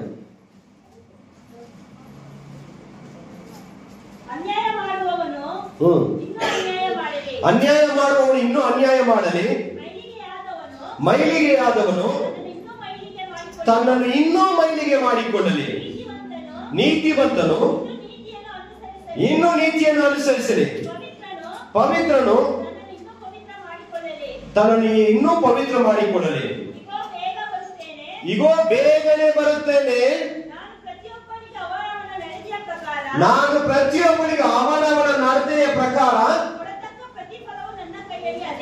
ಕೊಡತಕ್ಕ ಪ್ರತಿಫಲವು ನನ್ನ ಕೈಯಲ್ಲಿ ಅದೇ. ಅದನ್ನು ಸ್ವಲ್ಪ ಪರಿಶುದ್ಧರಾಗಿ ಇನ್ನ ಜಾಸ್ತಿ ಪರಿಶುದ್ಧರಾಗಿ ಪ್ರಯಾಸ ಪಡಬೇಕು. ಅನ್ಯಾಯ ಮಾಡು ಇನ್ನ ಅನ್ಯಾಯ ಮಾಡಿ ಅವ್ರು ನೋಡ್ಬೇಡಿ. ಮೋಸ ಮಾಡೋದಿಲ್ಲ, ಮೋಸ ನಾವು ನೋಡ್ಬೇಡಿ. ಅವ್ನು ನೋಡೋವಾಗ್ಲೇ ಅವನು ಚೆನ್ನಾಗಿದ್ದಾನೆ, ಅವನೇ ಮಾಡ್ತಾ ಇದ್ದಾನೆ, ಅವನು ರಾಯಲ್ ಆಗಿದ್ದಾನೆ, ಏನಿಲ್ಲ ನೋಡಿದ್ರೆ ನಾವು ವಂಚನೆ ಕೊಡಬಾರದು. ನಿಮ್ಗೆ ರೋಗ ಇರಲಿ, ಬಲಹೀನತೆ ಇರಲಿ, ಕಷ್ಟ ಇರಲಿ, ಕಣ್ಣೀರಿರಲಿ, ಊಟ ಇರಲಿ, ಸಾಲ ಇರಲಿ, ಏನೇ ಇರಲಿ, ಪರಿಶುದ್ಧರಾಗಿ ಜೀವಿಸಿ ನೋಡಿರಿ, ಎಲ್ಲವನ್ನು ದೇವರೇ ಬದಲಾಯಿಸಿ ಒಂದು ಕಾಲ ಉಂಟು. ಆ ಕಾಲದಲ್ಲಿ ತಕ್ಕ ಸಮಯದಲ್ಲಿ ದೇವರ ಉನ್ನತ ಸ್ಥಳ ಇರ್ತಾರೆ. ನಿಮ್ಮನ್ನ ಹಂಗೆ ಬಿಡೋದಿಲ್ಲ. ನೀವು ಅದರಲ್ಲೇ ಇರ್ಬೇಕಂದ್ರೆ ದೇವರ ಆಸೆ ಇಲ್ಲ, ನೀವು ಹಂಗೆ ಮಾಡ್ಬೇಕಂದ್ರೆ ದೇವರ ಚಿತ್ತ ಇಲ್ಲ. ಆದ್ರೆ ಒಂದು ಸಮಯ ಇದೆ, ಆ ಸಮಯದಲ್ಲಿ ನೀವು ಪರಿಶುದ್ಧರಾಗಿ ಮಾರ್ಪಡ್ತಾ ಮಾರ್ಪಡ್ತಾ ಮಾರ್ತಾ ಅಷ್ಟೇ ಅತಿ ಪರಿಶುದ್ಧರಾಗಿ ಆಗುವಾಗ ಕ್ರಿಸ್ತನನ್ನು ನೀವು ನೋಡುವವರಾಗಿರ್ತೀರಾ, ಆ ಕ್ರಿಸ್ತನ ಬಳಿಗೆ ಹೋಗೋರಾಗಿರ್ತೀರಾ. ಆಗ ಕ್ರಿಸ್ತನು ನಿಮ್ಮನ್ನು ಉನ್ನತ ಸ್ಥಾನದಲ್ಲಿ ನಿಲ್ಲಿಸುವವರಾಗಿದ್ದಾರೆ. ಅಲ್ಲೆಲ್ಲೂಯ. ಅರ್ಥಕ್ಕಿದೆಯಾ? ಪರಿಶುದ್ಧರಾಗಿರುವ ಇನ್ನ ಪರಿಶುದ್ಧರಾಗಿ ವರ್ಷ ಬರೋ ವರ್ಷ ಇವಾಗ ಪರಿಶುದ್ಧ ಆಗಿದ್ರಿ, ಇನ್ನ ಪರಿಶುದ್ಧರಾಗಬೇಕು. ಇದು ಸಾಲಲ್ಲ, ಇನ್ನ ನಾನು ಎಲ್ಲದರಲ್ಲೂ ಪರಿಶುದ್ಧರಾಗಿರ್ಬೇಕು ತೀರ್ಮಾನ ಮಾಡಿಕೊಳ್ಳೋಣ. ಇನ್ನೊಂದು ವಾಕ್ಯ ನಾನು ನಾಳೆ ಓದ್ತೇನೆ. ಕೊರಿಂಥದವರಿಗೆ ಬರೆದ ಮೊದಲನೇ ಪತ್ರಿಕೆ 6ನೇ ಅಧ್ಯಾಯ 9-10 ಬರ್ಕೊಂಬಿಡಿ. ಕೊರಿಂಥದವರಿಗೆ ಬರೆದ ಮೊದಲನೇ ಪತ್ರಿಕೆ 6ನೇ ಅಧ್ಯಾಯ 9-10. ಅನ್ಯಾಯಗಾರರು ದೇವರ ರಾಜ್ಯಕ್ಕೆ ಬಾಧ್ಯಸ್ಥರಾಗುವುದಿಲ್ಲವೆಂದು ನಿಮಗೆ ತಿಳಿಯದು. ಮೋಸ ಹೋಗಬೇಡಿರಿ. ಜಾರರು, ವಿಗ್ರಹಾರಾಧಕರು, ವ್ಯಭಿಚಾರಿಗಳು, ವಿಟರು, ಪುರುಷಗಾಮಿಗಳು, ಕಳ್ಳರು, ಲೋಭಿಗಳು, ಕುಡುಕರು, ಬೈಯುವವರು, ಸುಳುಕೊಳ್ಳುವವರು ಇವರೊಳಗೆ ಒಬ್ಬರಾದರೂ ದೇವರ ರಾಜ್ಯಕ್ಕೆ ಬಾಧ್ಯಸ್ಥರಾಗುವುದಿಲ್ಲ. ಮೋಸ ಹೋಗಬೇಡಿ ಅಂತ ವಾಕ್ಯ ಬರೆಯಲ್ಪಟ್ಟಿದೆ. ಅನ್ಯಾಯ ಮಾಡುವವರು, ಜಾರರು, ವಿಗ್ರಹ ಆರಾಧಕರು. ವಿಗ್ರಹ ಆರಾಧಕರಂದ್ರೆ ನಾನು ಬೇರೆಯವ್ರು ಹೇಳ್ತಾ ಇಲ್ಲ. ಯಾಕಂದ್ರೆ ವಿಗ್ರಹ ಆರಾಧನೆ ಅನ್ನೋದು ನೋಡಿದ್ರೆ ನೀವು ಈ ಹಣ, ಆಸ್ತಿ, ಈ ಲೋಕದ ಆಸೆ ಉಳ್ಳೋದು ಒಂದು ವಿಗ್ರಹ ಆರಾಧನೆ. ಇನ್ನೊಂದೇನಂದ್ರೆ ಆದಿ ಕಾಲದಲ್ಲಿ ರಾಜರು ತನ್ನ ಒಂದು ಶಿಲೆಯನ್ನು ನಿಲ್ಲಿಸಿ ಇದನ್ನು ಪೂಜಿಸಿ ಇದನ್ನು ನಮಸ್ಕರಿಸಬೇಕಂತ ಸತ್ಯವೇದದಲ್ಲಿ ಇದ್ದಂತ ಎಲ್ಲ ನೆಬೂಕದ್ನೆಚ್ಚರ್ ರಾಜ ಮತ್ತೆ ಅನೇಕ ರಾಜರು ಹೇಳಿದ್ರು. ಆ ಮಾತು ಅಲ್ಲಿ ಏನ್ ಮಾಡಿದ್ರು, ಅವ್ರು ನಡೆದ ತಕ್ಷಣ ಎಲ್ಲರೂ ವಿಧೇಯರಾಗಿ ಪೂಜೆ ಮಾಡಿದ್ರು. ಆ ಕಾರ್ಯವನ್ನು ಮಾಡಬೇಡಿ ಅಂತ ವಾಕ್ಯ ಬರೆಯಲ್ಪಟ್ಟಿದೆ. ಅರ್ಥ ಆಗ್ತಿದ್ಯಾ? ವಿಗ್ರಹಾರಾಧನೆ ಬೇರೆಯವರ ಧರ್ಮವನ್ನು ಇದನ್ನು ನಾನು ನೋವು ಮಾಡ್ತಾ ಇಲ್ಲ. ಸತ್ಯವೇದದಲ್ಲಿರುವಂತ ಆ ರಾಜರು ತಮ್ಮ ವಿಗ್ರಹವನ್ನು, ತಮ್ಮ ಮೂರ್ತಿಯನ್ನು ಸೃಷ್ಟಿಸಿ ತಮ್ಮನ್ನು ತಾವೇ ಹೆಚ್ಚಿಸಿಕೊಂಡು ನನ್ನನ್ನೇ ಪೂಜಿಸಬೇಕು, ನಾನೇ ಗ್ರೇಟ್, ನಾನೇ ಇಂಥ ಆ ಒಂದು ಮನಸ್ಸುಳ್ಳವರಾಗಿದ್ದು. ಅಲ್ಲೆಲ್ಲೂಯ್ಯ. ಆ ರೀತಿಯಾಗಿ ಮಾಡಬೇಡಿರಿ. ಹಾಗಾದ್ರೆ ವಿಗ್ರಹ ಆರಾಧನೆ ನಮ್ಮನ್ನು ನಾವು ಹೆಚ್ಚಿಸಿಕೊಂಡು ನಾನು ನನ್ನದು ಅನ್ನೋದು ವಿಗ್ರಹ ಆರಾಧನೆ. ಹಣ, ಆಸ್ತಿಯಲ್ಲಿ ನನ್ನ ಇಷ್ಟು ಒಂದು ಐಶ್ವರ್ಯವನ್ನಾಗಿದ್ದೇನೆ, ಇಷ್ಟು ಒಂದು ಹಣವುಳ್ಳವಳಾಗಿದ್ದೇನೆ, ನನ್ನದು ನಾನು ಅನ್ನೋದು ವಿಗ್ರಹ ಆರಾಧನೆ. ಅರ್ಥ ಆಗ್ತಿದೆಯಾ? ಅದು ಮಾಡಬೇಡಿರಿ. ಹಂಗೆ ಓದಿ. ವ್ಯಭಿಚಾರ ಮಾಡುವವರು, ವಿಟರು, ಪುರುಷಗಾಮಿಗಳು, ಕಳ್ಳರು, ಲೋಭಿಗಳು, ಕುಡಿಕರು, ಬೈಯುವವರು. ಏನು ಬೈಯುವವರು? ಕೇಳ್ಕೊಳ್ಳಿ, ಕ್ಲೀನಾಗಿ ಕೇಳ್ಕೊಳ್ಳಿ. ಬೈಯುವವರು, ಸುಳುಕೊಳ್ಳುವವರು ಇವರಲ್ಲಿ ಒಬ್ಬನಾದರೂ ದೇವರ ರಾಜ್ಯಕ್ಕೆ ಸೇರಲಾರರು. ಅಂದ್ರೆ ಬೈಯೋದು ತಪ್ಪು, ಬೈಯೋದು ತಪ್ಪು, ಬೇರೆಯವರ ಹತ್ರ ಸುಳ್ಕೊಳ್ಳೋದು ತಪ್ಪು.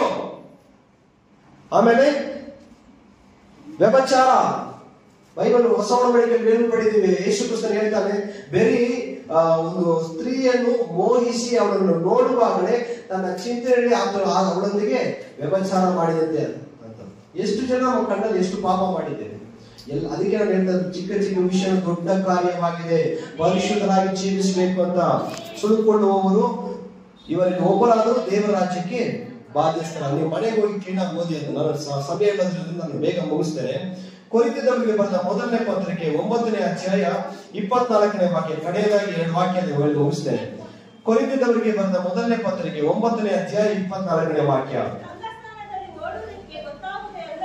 ರಂಗಸ್ಥಾನದಲ್ಲಿ ಓಡುವುದಕ್ಕೆ ಗೊತ್ತಾದವರೆಲ್ಲರೂ ಓಡುತ್ತಾರಾದರೂ ಒಬ್ಬನು ಮಾತ್ರ ಬಿರುದನ್ನು ಹೊಂದುತ್ತಾನೆ ಎಂಬುದು ನಿಮಗೆ ತಿಳಿಯದು. ಅವರಂತೆ ನೀವು ಬಿರುದನ್ನು ಪಡೆದುಕೊಳ್ಳಬೇಕೆಂತಲೇ ಓಡಿರಿ. ಹಾಲೆಲೂಯಾ. ರಂಗಸ್ಥಾನದಲ್ಲಿ ಓಡೋರು ಏನ್ ಮಾಡ್ತಾರೆ?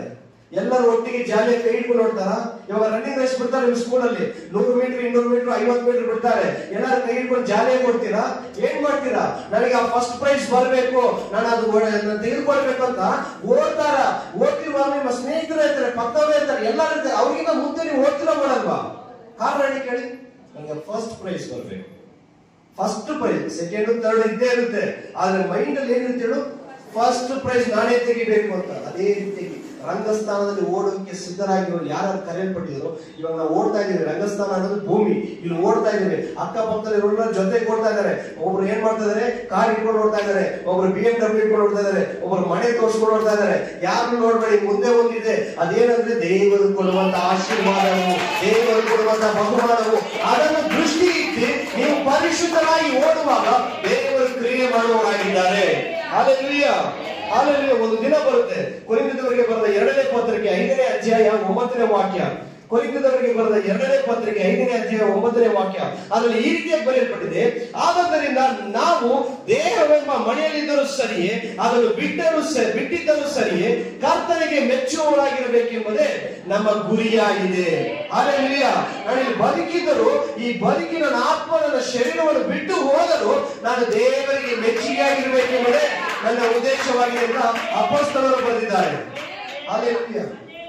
ನಂಗೆ ಆ ತರ ಒಂದು ಬೈಕ್ ಇದೆಯಾ, ನಾನು ಯಾವಾಗ ಹೇಳ್ತಾ ಇರ್ತೀನಿ, ನನ್ನ ಪ್ರಾರ್ಥನೆ ಒಂದೇ ಒಂದು ಪ್ರಾರ್ಥನೆ, ದೇವರೇ ನಿಮ್ಮನ್ನು ಅವಮಾನಿಸುವಂತೆ ದೂಷಿಸುವಂತೆ ಯಾವುದೇ ಒಂದು ಕಾರ್ಯ ಸೈತಾನದಿಂದಾಗಿ ಯಾವುದೇ ಒಂದು ಕಾರ್ಯ ನನ್ನ ಜೀವಿತದಲ್ಲಿ ಬರೋದಾದ್ರೆ ಆ ಕಾರ್ಯ ಬರೋದಕ್ಕಿಂತ ಮುಂಚೆ ನನ್ನ ಜೀವ ಹೋಗ್ಬೇಕು, ನನ್ನ ಮರಣ ಹೋಗ್ಬೇಕು. ನಿಮ್ಮ ನಾಮ ನನ್ನ ಅಶುದ್ಧ ಮಾಡಬಾರ್ದು. ನಿಮ್ಮ ಒಂದು ಸೇವಕನಾಗಿದ್ದೇನೆ, ಒಂದು ಪರಿಶುದ್ಧನಾಗಿ ನಾನು ಸದಾ ಉಡಬೇಕು. ಒಂದು ಚಿಕ್ಕ ಒಂದು ಬ್ಲಾಕ್ ಹ್ಯಾಂಡ್ ನನ್ನ ಮೇಲೆ ಬರಬಾರ್ದು ಅಂತ ನಾನು ಪ್ರಾರ್ಥನೆ ಮಾಡ್ತೀನಿ. ಹೋರಾಡಬೇಕು, ಪ್ರತಿದಿನವೂ ಹೋರಾಡಬೇಕು. ಹೋರಾಟ ಇಲ್ಲದೆ ಯಾವುದು ಪಡ್ಕೊಳ್ಳೋಕೆ ಸಾಧ್ಯ ಇಲ್ಲ. ಹೋರಾಟ ಇಲ್ಲದೆ ಯಾವುದು ಜಯಿಸೋಕೆ ಸಾಧ್ಯ ಇಲ್ಲ. ಒಬ್ಬರನ್ನ ಮೀರಿಸಿ ನೀವು ಓಡಕ್ಕೆ ಸಿದ್ಧರಾದಾಗಲೇ ದೇವರು ಕ್ರಿಯೆ ಮಾಡೋರಾಗಿದ್ದಾರೆ. ಹಲ್ಲೆಲೂಯಾ. ಇವತ್ತೊಂದು ತೀರ್ಮಾನ ಮಾಡ್ಕೊಳ್ಳಿ, ನಾವು ಪ್ರಾರ್ಥನೆ ಮಾಡಿ ಮುಗಿಸೋಣ. ಇವತ್ತೊಂದು ತೀರ್ಮಾನ ಮಾಡ್ಕೊಳ್ಳಿ, ಹೊಸ ವರ್ಷದಲ್ಲಿ ನಿಮ್ಮ ಓಟವು ದೇವರು ಇಟ್ಟಿರುವಂತ ಆ ಬಿರುದನ್ನು ಹೊಂದಿಕೊಳ್ಳುವುದಕ್ಕಾಗಿ ಪರಿಶುದ್ಧತೆಯಲ್ಲಿ ನಾನು ಓಡ್ತೇನೆ. ಅಕ್ಕಪಕ್ಕದಲ್ಲಿ ಕಳ್ಳರು, ಮೋಸ ಮಾಡೋರು, ಯಾಮಾರಿಸೋರು, ಸಿರಿವಂತರು, ಧನವಂತರು ಯಾರೇ ಇರಲಿ, ನಾನು ನನ್ನ ಸ್ಥಿತಿ ಏನೇ ಇರಲಿ, ಕಷ್ಟದಲ್ಲಿ, ಹೋರಾಟದಲ್ಲಿ, ಕಣ್ಣೀರಲ್ಲಿ ಏನೇ ಇರಲಿ, ಆದ್ರೆ ನೀನು ನನಗೆ ಇಟ್ಟಿರುವ ಒಂದು ಬಿರುದನ್ನು ಎದುರು ನೋಡ್ತಾ ನಾನು ಓಡ್ತೇನೆ ದೇವರೇ ಅಂತ ಇವತ್ತು ನಾವು ಒಪ್ಪಿಸಿಕೊಡೋಣ. ದೇವರು ದೊಡ್ಡ ಕಾರ್ಯವನ್ನು ಮಾಡುವವರಾಗಿದ್ದಾರೆ. ಎಲ್ಲರೂ ಮೊಣಕಾಲಾಗಿ ಪ್ರಾರ್ಥನೆ ಮಾಡಿ ಮುಗಿಸ್ತೇವೆ. ಮೊಣಕಾಲಾಗಿ ದೇವರ ಕಡೆ ಒಪ್ಪಿಸಿಕೊಂಡಿರಿ.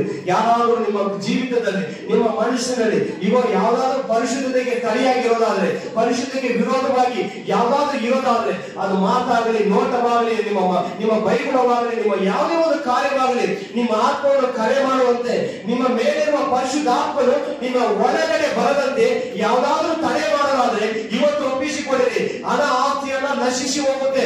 ಈ ಲೋಕದಲ್ಲಿರುವ ಎಲ್ಲ ಆಡಂಬರಗಳು, ಎಲ್ಲ ಐಶ್ವರ್ಯಗಳು ನಶಿಸಿ ಹೋಗುತ್ತೆ. ಆದರೆ ದೇವರು ಕೊಡುವಂತ ಒಂದು ದೊಡ್ಡ ಕಾರ್ಯವು ಪರಲೋಕದಲ್ಲಿ ನಿಮಗೆ ಸಿದ್ಧವಾಗಿದೆ. ಇವತ್ತು ಒಪ್ಪಿಸಿಕೊಳ್ಳಿ. ಎಲ್ಲರೂ ಕಣ್ಣು ಮುಚ್ಚಿ ಒಪ್ಪಿಸಿಕೊಳ್ಳಿ. ನಿಮ್ಮ ಬಗ್ಗೆ ನಿಮಗೆ ಸರಿಯಾಗಿ ತಿಳಿದಿದೆ. ನಿಮ್ಮ ಮನಸ್ಸು ನಿಮಗೆ ಎಲ್ಲವನ್ನು ಪ್ರಕಟಿಸುವಂತದ್ದಾಗಿದೆ. ಇವತ್ತು ಮಾತಾಡಿದ ವಾಕ್ಯವನ್ನು ನೀವು ಕೇಳಿದ್ದೀರಾ. ನಿಮ್ಮ ಮನಸ್ಸು ಒಂದು ಕನ್ನಡಿಯಂತೆ. ನೀವು ಏನೇನು ಮಾಡೋದಲ್ಲ ನಿಮ್ಮ ಕಣ್ಣು ಮುಂದೆ ಬರುತ್ತೆ ನೋಡಿ. ಈಗ ಕಣ್ಣು ಮುಂದೆ ಬರುವಾಗ ಯೇಸುವೇ ನಾನು ಈ ರೀತಿಯಾಗಿದ್ದೆ, ನನ್ನನ್ನು ಕ್ಷಮಿಸು. ಹೊಸ ವರ್ಷದಲ್ಲಿ ಈಗ ಒಂದು ಹೊಸ ಕಾರ್ಯವನ್ನು ನೋಡಬೇಕು. ನನ್ನ ಜೀವನವು ಬದಲಾಗಬೇಕು. ನಾನು ನಿನಗಾಗಿ ಜೀವಿಸಬೇಕು. ಪರವಂತ ದೇವರೇ, ನಾನು ಯಾವ ರೀತಿಯಾದ ಒಂದು ಪಾಪದಲ್ಲಿ ಜೀವಿಸದೆ ಪರಿಶುದ್ಧನಾಗಿ ನಾನು ಜೀವಿಸಬೇಕು. ಒಪ್ಪಿಸಿಕೊಳ್ಳಿರಿ. ಸ್ತೋತ್ರ ತಂದೆ. ಅಪ್ಪಾ ದೇವರೇ, ಈ ಸಮಯದಲ್ಲಿ ಯಾರೆಲ್ಲ ಮನಸ್ಫೂರ್ತಿಯಾಗಿ ನನ್ನ ಸಮ್ಮುಖದಲ್ಲಿ ಒಪ್ಪಿಸಿಕೊಳ್ತಾ ಇದ್ದಾರೆ, ಈಗ ನಾನು ಪ್ರಾರ್ಥನೆ ಮಾಡ್ತಾ ಇದ್ದೇನೆ. ದೇವರ ದಯಿಸುವ ಪರಿಶುದ್ಧಾತ್ಮನ ಬೆಂಕಿ ಒಬ್ಬೊಬ್ಬರ ಮೇಲೆ ಇಳಿಯಲಿ. ಒಬ್ಬೊಬ್ಬರ ಮನಸ್ಸು ನೂತನವಾಗಲಿ, ಒಬ್ಬೊಬ್ಬರ ಶರೀರ ನೂತನವಾಗಲಿ. ಪರಿಶುದ್ಧಾತ್ಮನವರು ಒಳಗಡೆಯಿಂದ ಕ್ರಿಯೆ ಮಾಡುವಂತೆ ದೇವರ ಅಭಿಷೇಕದ ಆತ್ಮವರ ಮೇಲೆ ಇಳಿಯುತ್ತದೆ. ಸ್ತೋತ್ರ. ಪ್ರಾರ್ಥನೆ ಮಾಡಿ ಬಿಡಬೇಡಿ. ಇವತ್ತು ಹೊಂದಿಕೊಳ್ಳಿರಿ. ಇವತ್ತು ದೇವರು ನಿಮ್ಮೊಂದಿಗೆ ಮಾತಾಡಿದ ವಾಕ್ಯವನ್ನು ಜ್ಞಾಪನ ಇಟ್ಟುಕೊಳ್ಳಿ. ಇವತ್ತು ಹೊಂದಿಕೊಳ್ಳಿ. ದೇವರೇ, ನನ್ನ ಜೀವಿತದಲ್ಲಿ ಸಾಲಗಳಲ್ಲಿ, ಹೋರಾಟಗಳಲ್ಲಿ ಏನೇ ಇರಲಿ, ಆದರೆ ಒಂದು ದಿನ ಉಂಟು, ನನ್ನ ಸ್ಥಿತಿಯು ಬೆಟ್ಟದ ಮೇಲಿರುವ ಬೆಳಕಾಗಿ, ಲೋಕಕ್ಕೆ ಬೆಳಕಾಗಿ ನನ್ನನ್ನು ನೀನು ಮಾರ್ಪಡಿಸ್ತೀಯಾ? ನಾನು ಮಾರ್ಪಡಬೇಡ. ಈಗ ನಾನು ಪರಿಶುದ್ಧನಾಗಿ ನಾನು ಜೀವಿಸ್ತೇನೆ. ಅನೇಕ ಸಮಯ ನಮ್ಮನ್ನು ಮನೆಯಲ್ಲಿ ಕೋಪ ಎಬ್ಬಿಸ್ತಾರೆ. ಅನೇಕ ಸಮಯ ನನಗೆ ಕೆಟ್ಟ ಮಾತು ಮಾತಾಡುವಂತೆ ಮಾಡ್ತಾರೆ. ಅನೇಕ ಸಮಯ ನನ್ನ ಮನಸ್ಸು ನೋವಾಗುತ್ತೆ. ನನ್ನನ್ನು ಮೀರಿ ನಾನು ಮಾತಾಡ್ತೇನೆ. ನನಗೆ ಅನುಭವ ಇಲ್ಲದೆ ಮಾತಾಡ್ತೇನೆ. ನನ್ನ ಕೋಪವನ್ನು ಕಂಟ್ರೋಲ್ ಮಾಡಕ್ ಆಗ್ತಾ ಇಲ್ಲ. ಯೇಸುವೇ, ನಾನು ಒಪ್ಪಿಸಿಕೊಳ್ತಾ ಇದ್ದೇನೆ. ಈಗ ನನ್ನನ್ನು ಬಲಪಡಿಸು. ನನ್ನನ್ನು ನೀನು ಆಳ್ವಿಕೆ ಮಾಡು. ಅಪ್ಪ ದೇವರೇ, ನಾನು ಮಾಡುವಂತ ಕೆಲಸದಲ್ಲಿ, ನಾನು ಹೋಗುವಂತ ಕಾರ್ಯದಲ್ಲಿ ಅಪ್ಪ ನಾನು ವಂಚನೆಗೊಳಗಾಗ್ತಿದ್ದೇನೆ, ನಾನು ಈ ರೀತಿಯಾಗಿ ಇದ್ರೆ ನಾನು ಬದುಕಕ್ಕಾಗೋದು, ಆದ್ರೆ ನಾನು ಒಪ್ಪಿಸಿಕೊಡ್ತಾ ಇದ್ದೇನೆ. ಇವತ್ತಿನಿಂದ ಯೇಸುವೆ ನನ್ನ ಜೀವಿತವನ್ನು ನೀನು ಮಾರ್ಪಡಿಸು. ಇವತ್ತಿನಿಂದ ನಾನು ಮಾತಾಡುವ ಪ್ರತಿಯೊಂದು ಮಾತು ಮನುಷ್ಯರ ಹೃದಯದಲ್ಲಿ ಒಂದು ಮುಳ್ಳಂತೆ ಇರಲಿ, ಅದು ಕ್ರಿಸ್ತನ ಮುಳ್ಳಾಗಿ ಬೆಳೀತದೆ. ನನ್ನ ಮಾತುಗಳು ನನ್ನ ನೋಟವು ದೇವರೇ, ಅಪ್ಪ ದೇವರೇ, ಯಾವ ರೀತಿ ನನ್ನ ನೋಟ ಇದೆ ಅಂತ ನೀನು ಬಲ್ಲವನಾಗಿದ್ದೀಯಾ. ಅಪ್ಪ ಪರಿಶುದ್ಧನಾಗಿದೆ ಅಂತ ನನ್ನ ಹೆಸರುಳ್ಳವನಾಗಿದ್ದರು. ನನ್ನ ನೋಟವು ಪಾಪದ ಒಂದು ಕಾರ್ಯದಲ್ಲಿ ಲೋಕದ ಒಂದು ರೀತಿಯಲ್ಲಿ ನೋಡುವಂತದ್ದಾಗಿದೆ. ಈಗ ನನ್ನನ್ನು ಪರಿಶುದ್ಧಪಡಿಸು. ನಾನು ಕೇಳುವ ವಿಷಯವು ಪರಿಶುದ್ಧವಾಗಿರಲಿ, ನಾನು ಹೋಗುವ ಮಾರ್ಗದಲ್ಲಿ ಪರಿಶುದ್ಧವಾಗಿರಲಿ, ನನ್ನ ಮಾಡುವ ಕೈಯಲ್ಲಿ ಮಾಡುವ ಎಲ್ಲ ಕೆಲಸಗಳು ಯೇಸುವೇ ನಿನ್ನ ನಾಮ ಮಹಿಮೆ ಪಡುವಂತದ್ದಾಗಿರಲಿ. ಒಪ್ಪಿಸಿಕೊಡ್ತಾ ಇದ್ದೇನೆ. ನನ್ನ ಮಕ್ಕಳನ್ನು ಒಪ್ಪಿಸಿಕೊಟ್ಟಿದ್ದೇನೆ. ನನಗೆ ವಿರೋಧವಾಗಿ ಕೋಪ ಎಬ್ಬಿಸುವ ಪ್ರತಿಯೊಬ್ಬರನ್ನು ಒಪ್ಪಿಸಿಕೊಡ್ತಾ ಇದ್ದೇನೆ. ಅಪಾದರ ನನ್ನ ಒಂದು ಚಿಕ್ಕ ಮಗುವಿನಂತೆ ಅನೇಕ ಸಮಯ ಬೀಳ್ತೇನೆ, ಆದರೆ ನನ್ನ ದೇವರಾಗಿರುವ ಕರ್ತನು ಇವತ್ತಿನಿಂದ ನೀನು ನನ್ನ ಕೈ ನಡೆಸ್ತೀಯ. ಯಾರ ಮುಂದೆ ನಾನು ತಲೆ ತಗ್ಗಿಸೋದಿಲ್ಲ, ಯಾರ ಮುಂದೆ ನಾನು ಅಪವಿತ್ರ ಮಾಡೋದಿಲ್ಲ, ಯಾರ ಮುಂದೆ ನಾನು ಕಿತ್ತು ಹೋಗುವಂತೆ ಮಾಡೋದಿಲ್ಲ. ನೀನು ನನ್ನ ಕೈ ನಡೆಸೇ ಯೇಸುವೇ. ನನ್ನನ್ನು ಆಳ್ವಿಕೆ ಮಾಡುತ್ತದೆ, ನನ್ನನ್ನು ಆಳ್ವಿಕೆ ಮಾಡು. ಸ್ತೋತ್ರ ಸ್ತೋತ್ರ ಸ್ತೋತ್ರ. ಎಲ್ಲ ಬಾಯಿ ತೆಗೆದು ಒಪ್ಪಿಸಿಕೊಡಿರಿ. ದೇವರು ನಿಮ್ಮ ಜೀವಿತದಲ್ಲಿ ದೊಡ್ಡ ಕಾರ್ಯವನ್ನು ಮಾಡುವವರಾಗಿದ್ದಾರೆ. ದೇವರು ನಿಮ್ಮ ಜೀವಿತದಲ್ಲಿ ಒಂದು ದೊಡ್ಡ ಕಾರ್ಯವನ್ನು ಮಾಡುವವರಾಗಿದ್ದಾರೆ. ಅದ್ಭುತಗಳನ್ನು ಮಾಡುವ ದೇವರಾಗಿದ್ದಾರೆ. ಸ್ತೋತ್ರಪ್ಪ ಸ್ತೋತ್ರ. ಆಳ್ವಿಕೆ ಮಾಡು ಪರಿಶುದ್ಧಾತ್ಮನೇ,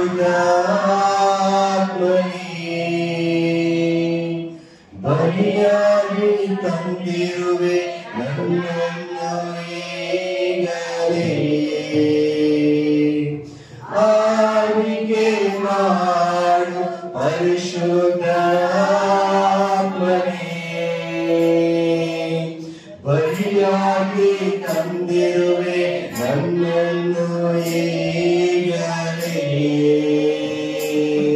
ಪರಿಶುದ್ಧ ನನ್ನ ಪರಿಶುದ್ಧಾತ್ಮನೇ, ಪರಿಶುದ್ಧಾತ್ಮನೇ, ನನ್ನ ಪರಿಶುದ್ಧಾತ್ಮನೇ,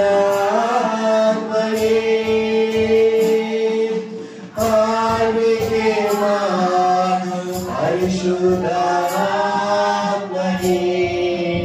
ಪ್ರತಿಯೊಬ್ಬರು ಮಾಹಿತಿ ಕೇಳಿ. ನನ್ನನ್ನು ಈಗಲೇ ಆಳ್ವಿಕೆ ಮಾಡು ಪರಿಶುದ್ಧಾತ್ಮನೇ, ಬಲಿಯಾಗಿ ತಂದಿರುವೆ ನನ್ನನ್ನು ಈಗಲೇ. ಪರಿಶುದ್ಧಾತ್ಮನೇ, ನನ್ನ ಪರಿಶುದ್ಧಾತ್ಮನೇ, ಪರಿಶುದ್ಧಾತ್ಮನೇ, ನನ್ನ ಪರಿಶುದ್ಧಾತ್ಮನೇ. ರೂಪಾಂತರ ನೀಡುವವನೇ, ನವ ಜೀವನೀಯ.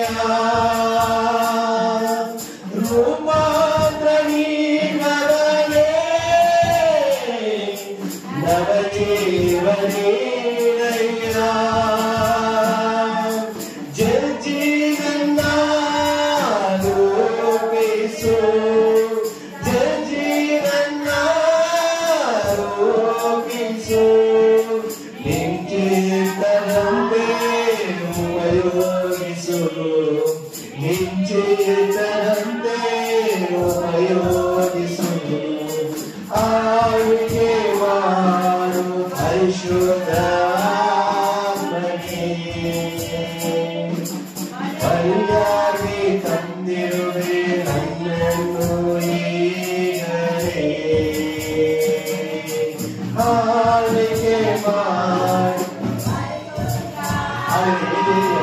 ಹಾಡೇರಿ ಯಾರ್ಯಾರೆಲ್ಲ ಹಾಡಿದ್ದಾರೆ ದೇವರೇ, ನಿಮ್ಮ ಆತ್ಮ ಒಬ್ಬೊಬ್ಬರನ್ನು ಆಳ್ವಿಕೆ ಮಾಡಲಿ. ನಿಮ್ಮ ಅಭಿಷೇಕವನ್ನು ಹಾಕೊಂಡು ಹೊಸ ವರ್ಷದಲ್ಲಿ ದೇವರೇ ಅವರ ಜೀವಿತದಲ್ಲಿ ದೊಡ್ಡ ಬದಲಾವಣೆ ಕಾಣಬೇಕು. ಅವರ ಸುತ್ತಲಿರುವ ಜನರು ದೊಡ್ಡ ಬದಲಾವಣೆ ಕಾಣಬೇಕು. ಅವರ ಮುಖಾಂತರ ಪ್ರತಿಯೊಬ್ಬರು ರಕ್ಷಣೆ ಮಾಡಬೇಕು. ಈ ಸಭೆಯು ಬೆಟ್ಟದ ಮೇಲಿರುವ ಬೆಳಕಾಗಿ ಮಾರ್ಪಡಬೇಕು. ದೇವರ ಬೆಂಕಿಯಲ್ಲಿ ಇಳಿಯಲಿ, ದೇವರ ಪರಿಶುದ್ಧಾತ್ಮ ಆಳ್ವಿಕೆಯಲ್ಲಿ ಉಂಟಾಗಲಿ.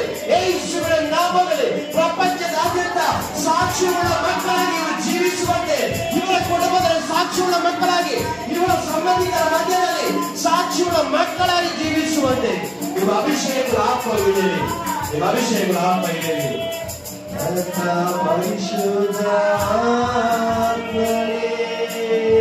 ಪ್ರಾರ್ಥನೆ ಮಾಡಿ ಸ್ತೋತ್ರ ಸ್ತೋತ್ರ. ದೇವರೇ, ನನ್ನ ಆಳ್ವಿಕೆ ಮಾಡಿದ್ದಕ್ಕಾಗಿ ಸ್ತೋತ್ರ. ನನ್ನನ್ನು ನೂತನ ಮಾಡಿದ್ದಕ್ಕಾಗಿ ಸ್ತೋತ್ರ. ನನ್ನ ಎಲ್ಲ ಪೂರ್ವ ಪಾಪಗಳು ಕ್ಷಮಿಸಲ್ಪಟ್ಟಿದ್ದಕ್ಕಾಗಿ ಸ್ತೋತ್ರ. ನನ್ನ ಎಲ್ಲ ಬಲಹೀನತೆಗಳು ನನ್ನನ್ನು ಬಿಟ್ಟು ನೀಗಿದ್ದಕ್ಕಾಗಿ ಸ್ತೋತ್ರ. ನನ್ನನ್ನು ಈ ದಿನದಲ್ಲಿ ನಡೆಸಿಕೊಂಡಿದ್ದಕ್ಕಾಗಿ ಸ್ತೋತ್ರ ತಂದೆ. ಎಲ್ಲವೂ ನಿಮ್ಮ ಕಾಲಲ್ಲಿ ಒಪ್ಪಿಸಿಕೊಡ್ತಾ ನಜರೇತಿನ ಯೇಸು ಕ್ರಿಸ್ತನ ನಾಮದಲ್ಲಿ ಪ್ರಾರ್ಥನೆ ಮಾಡ್ತೇನೆ ತಂದೆಯೇ. Amen amen.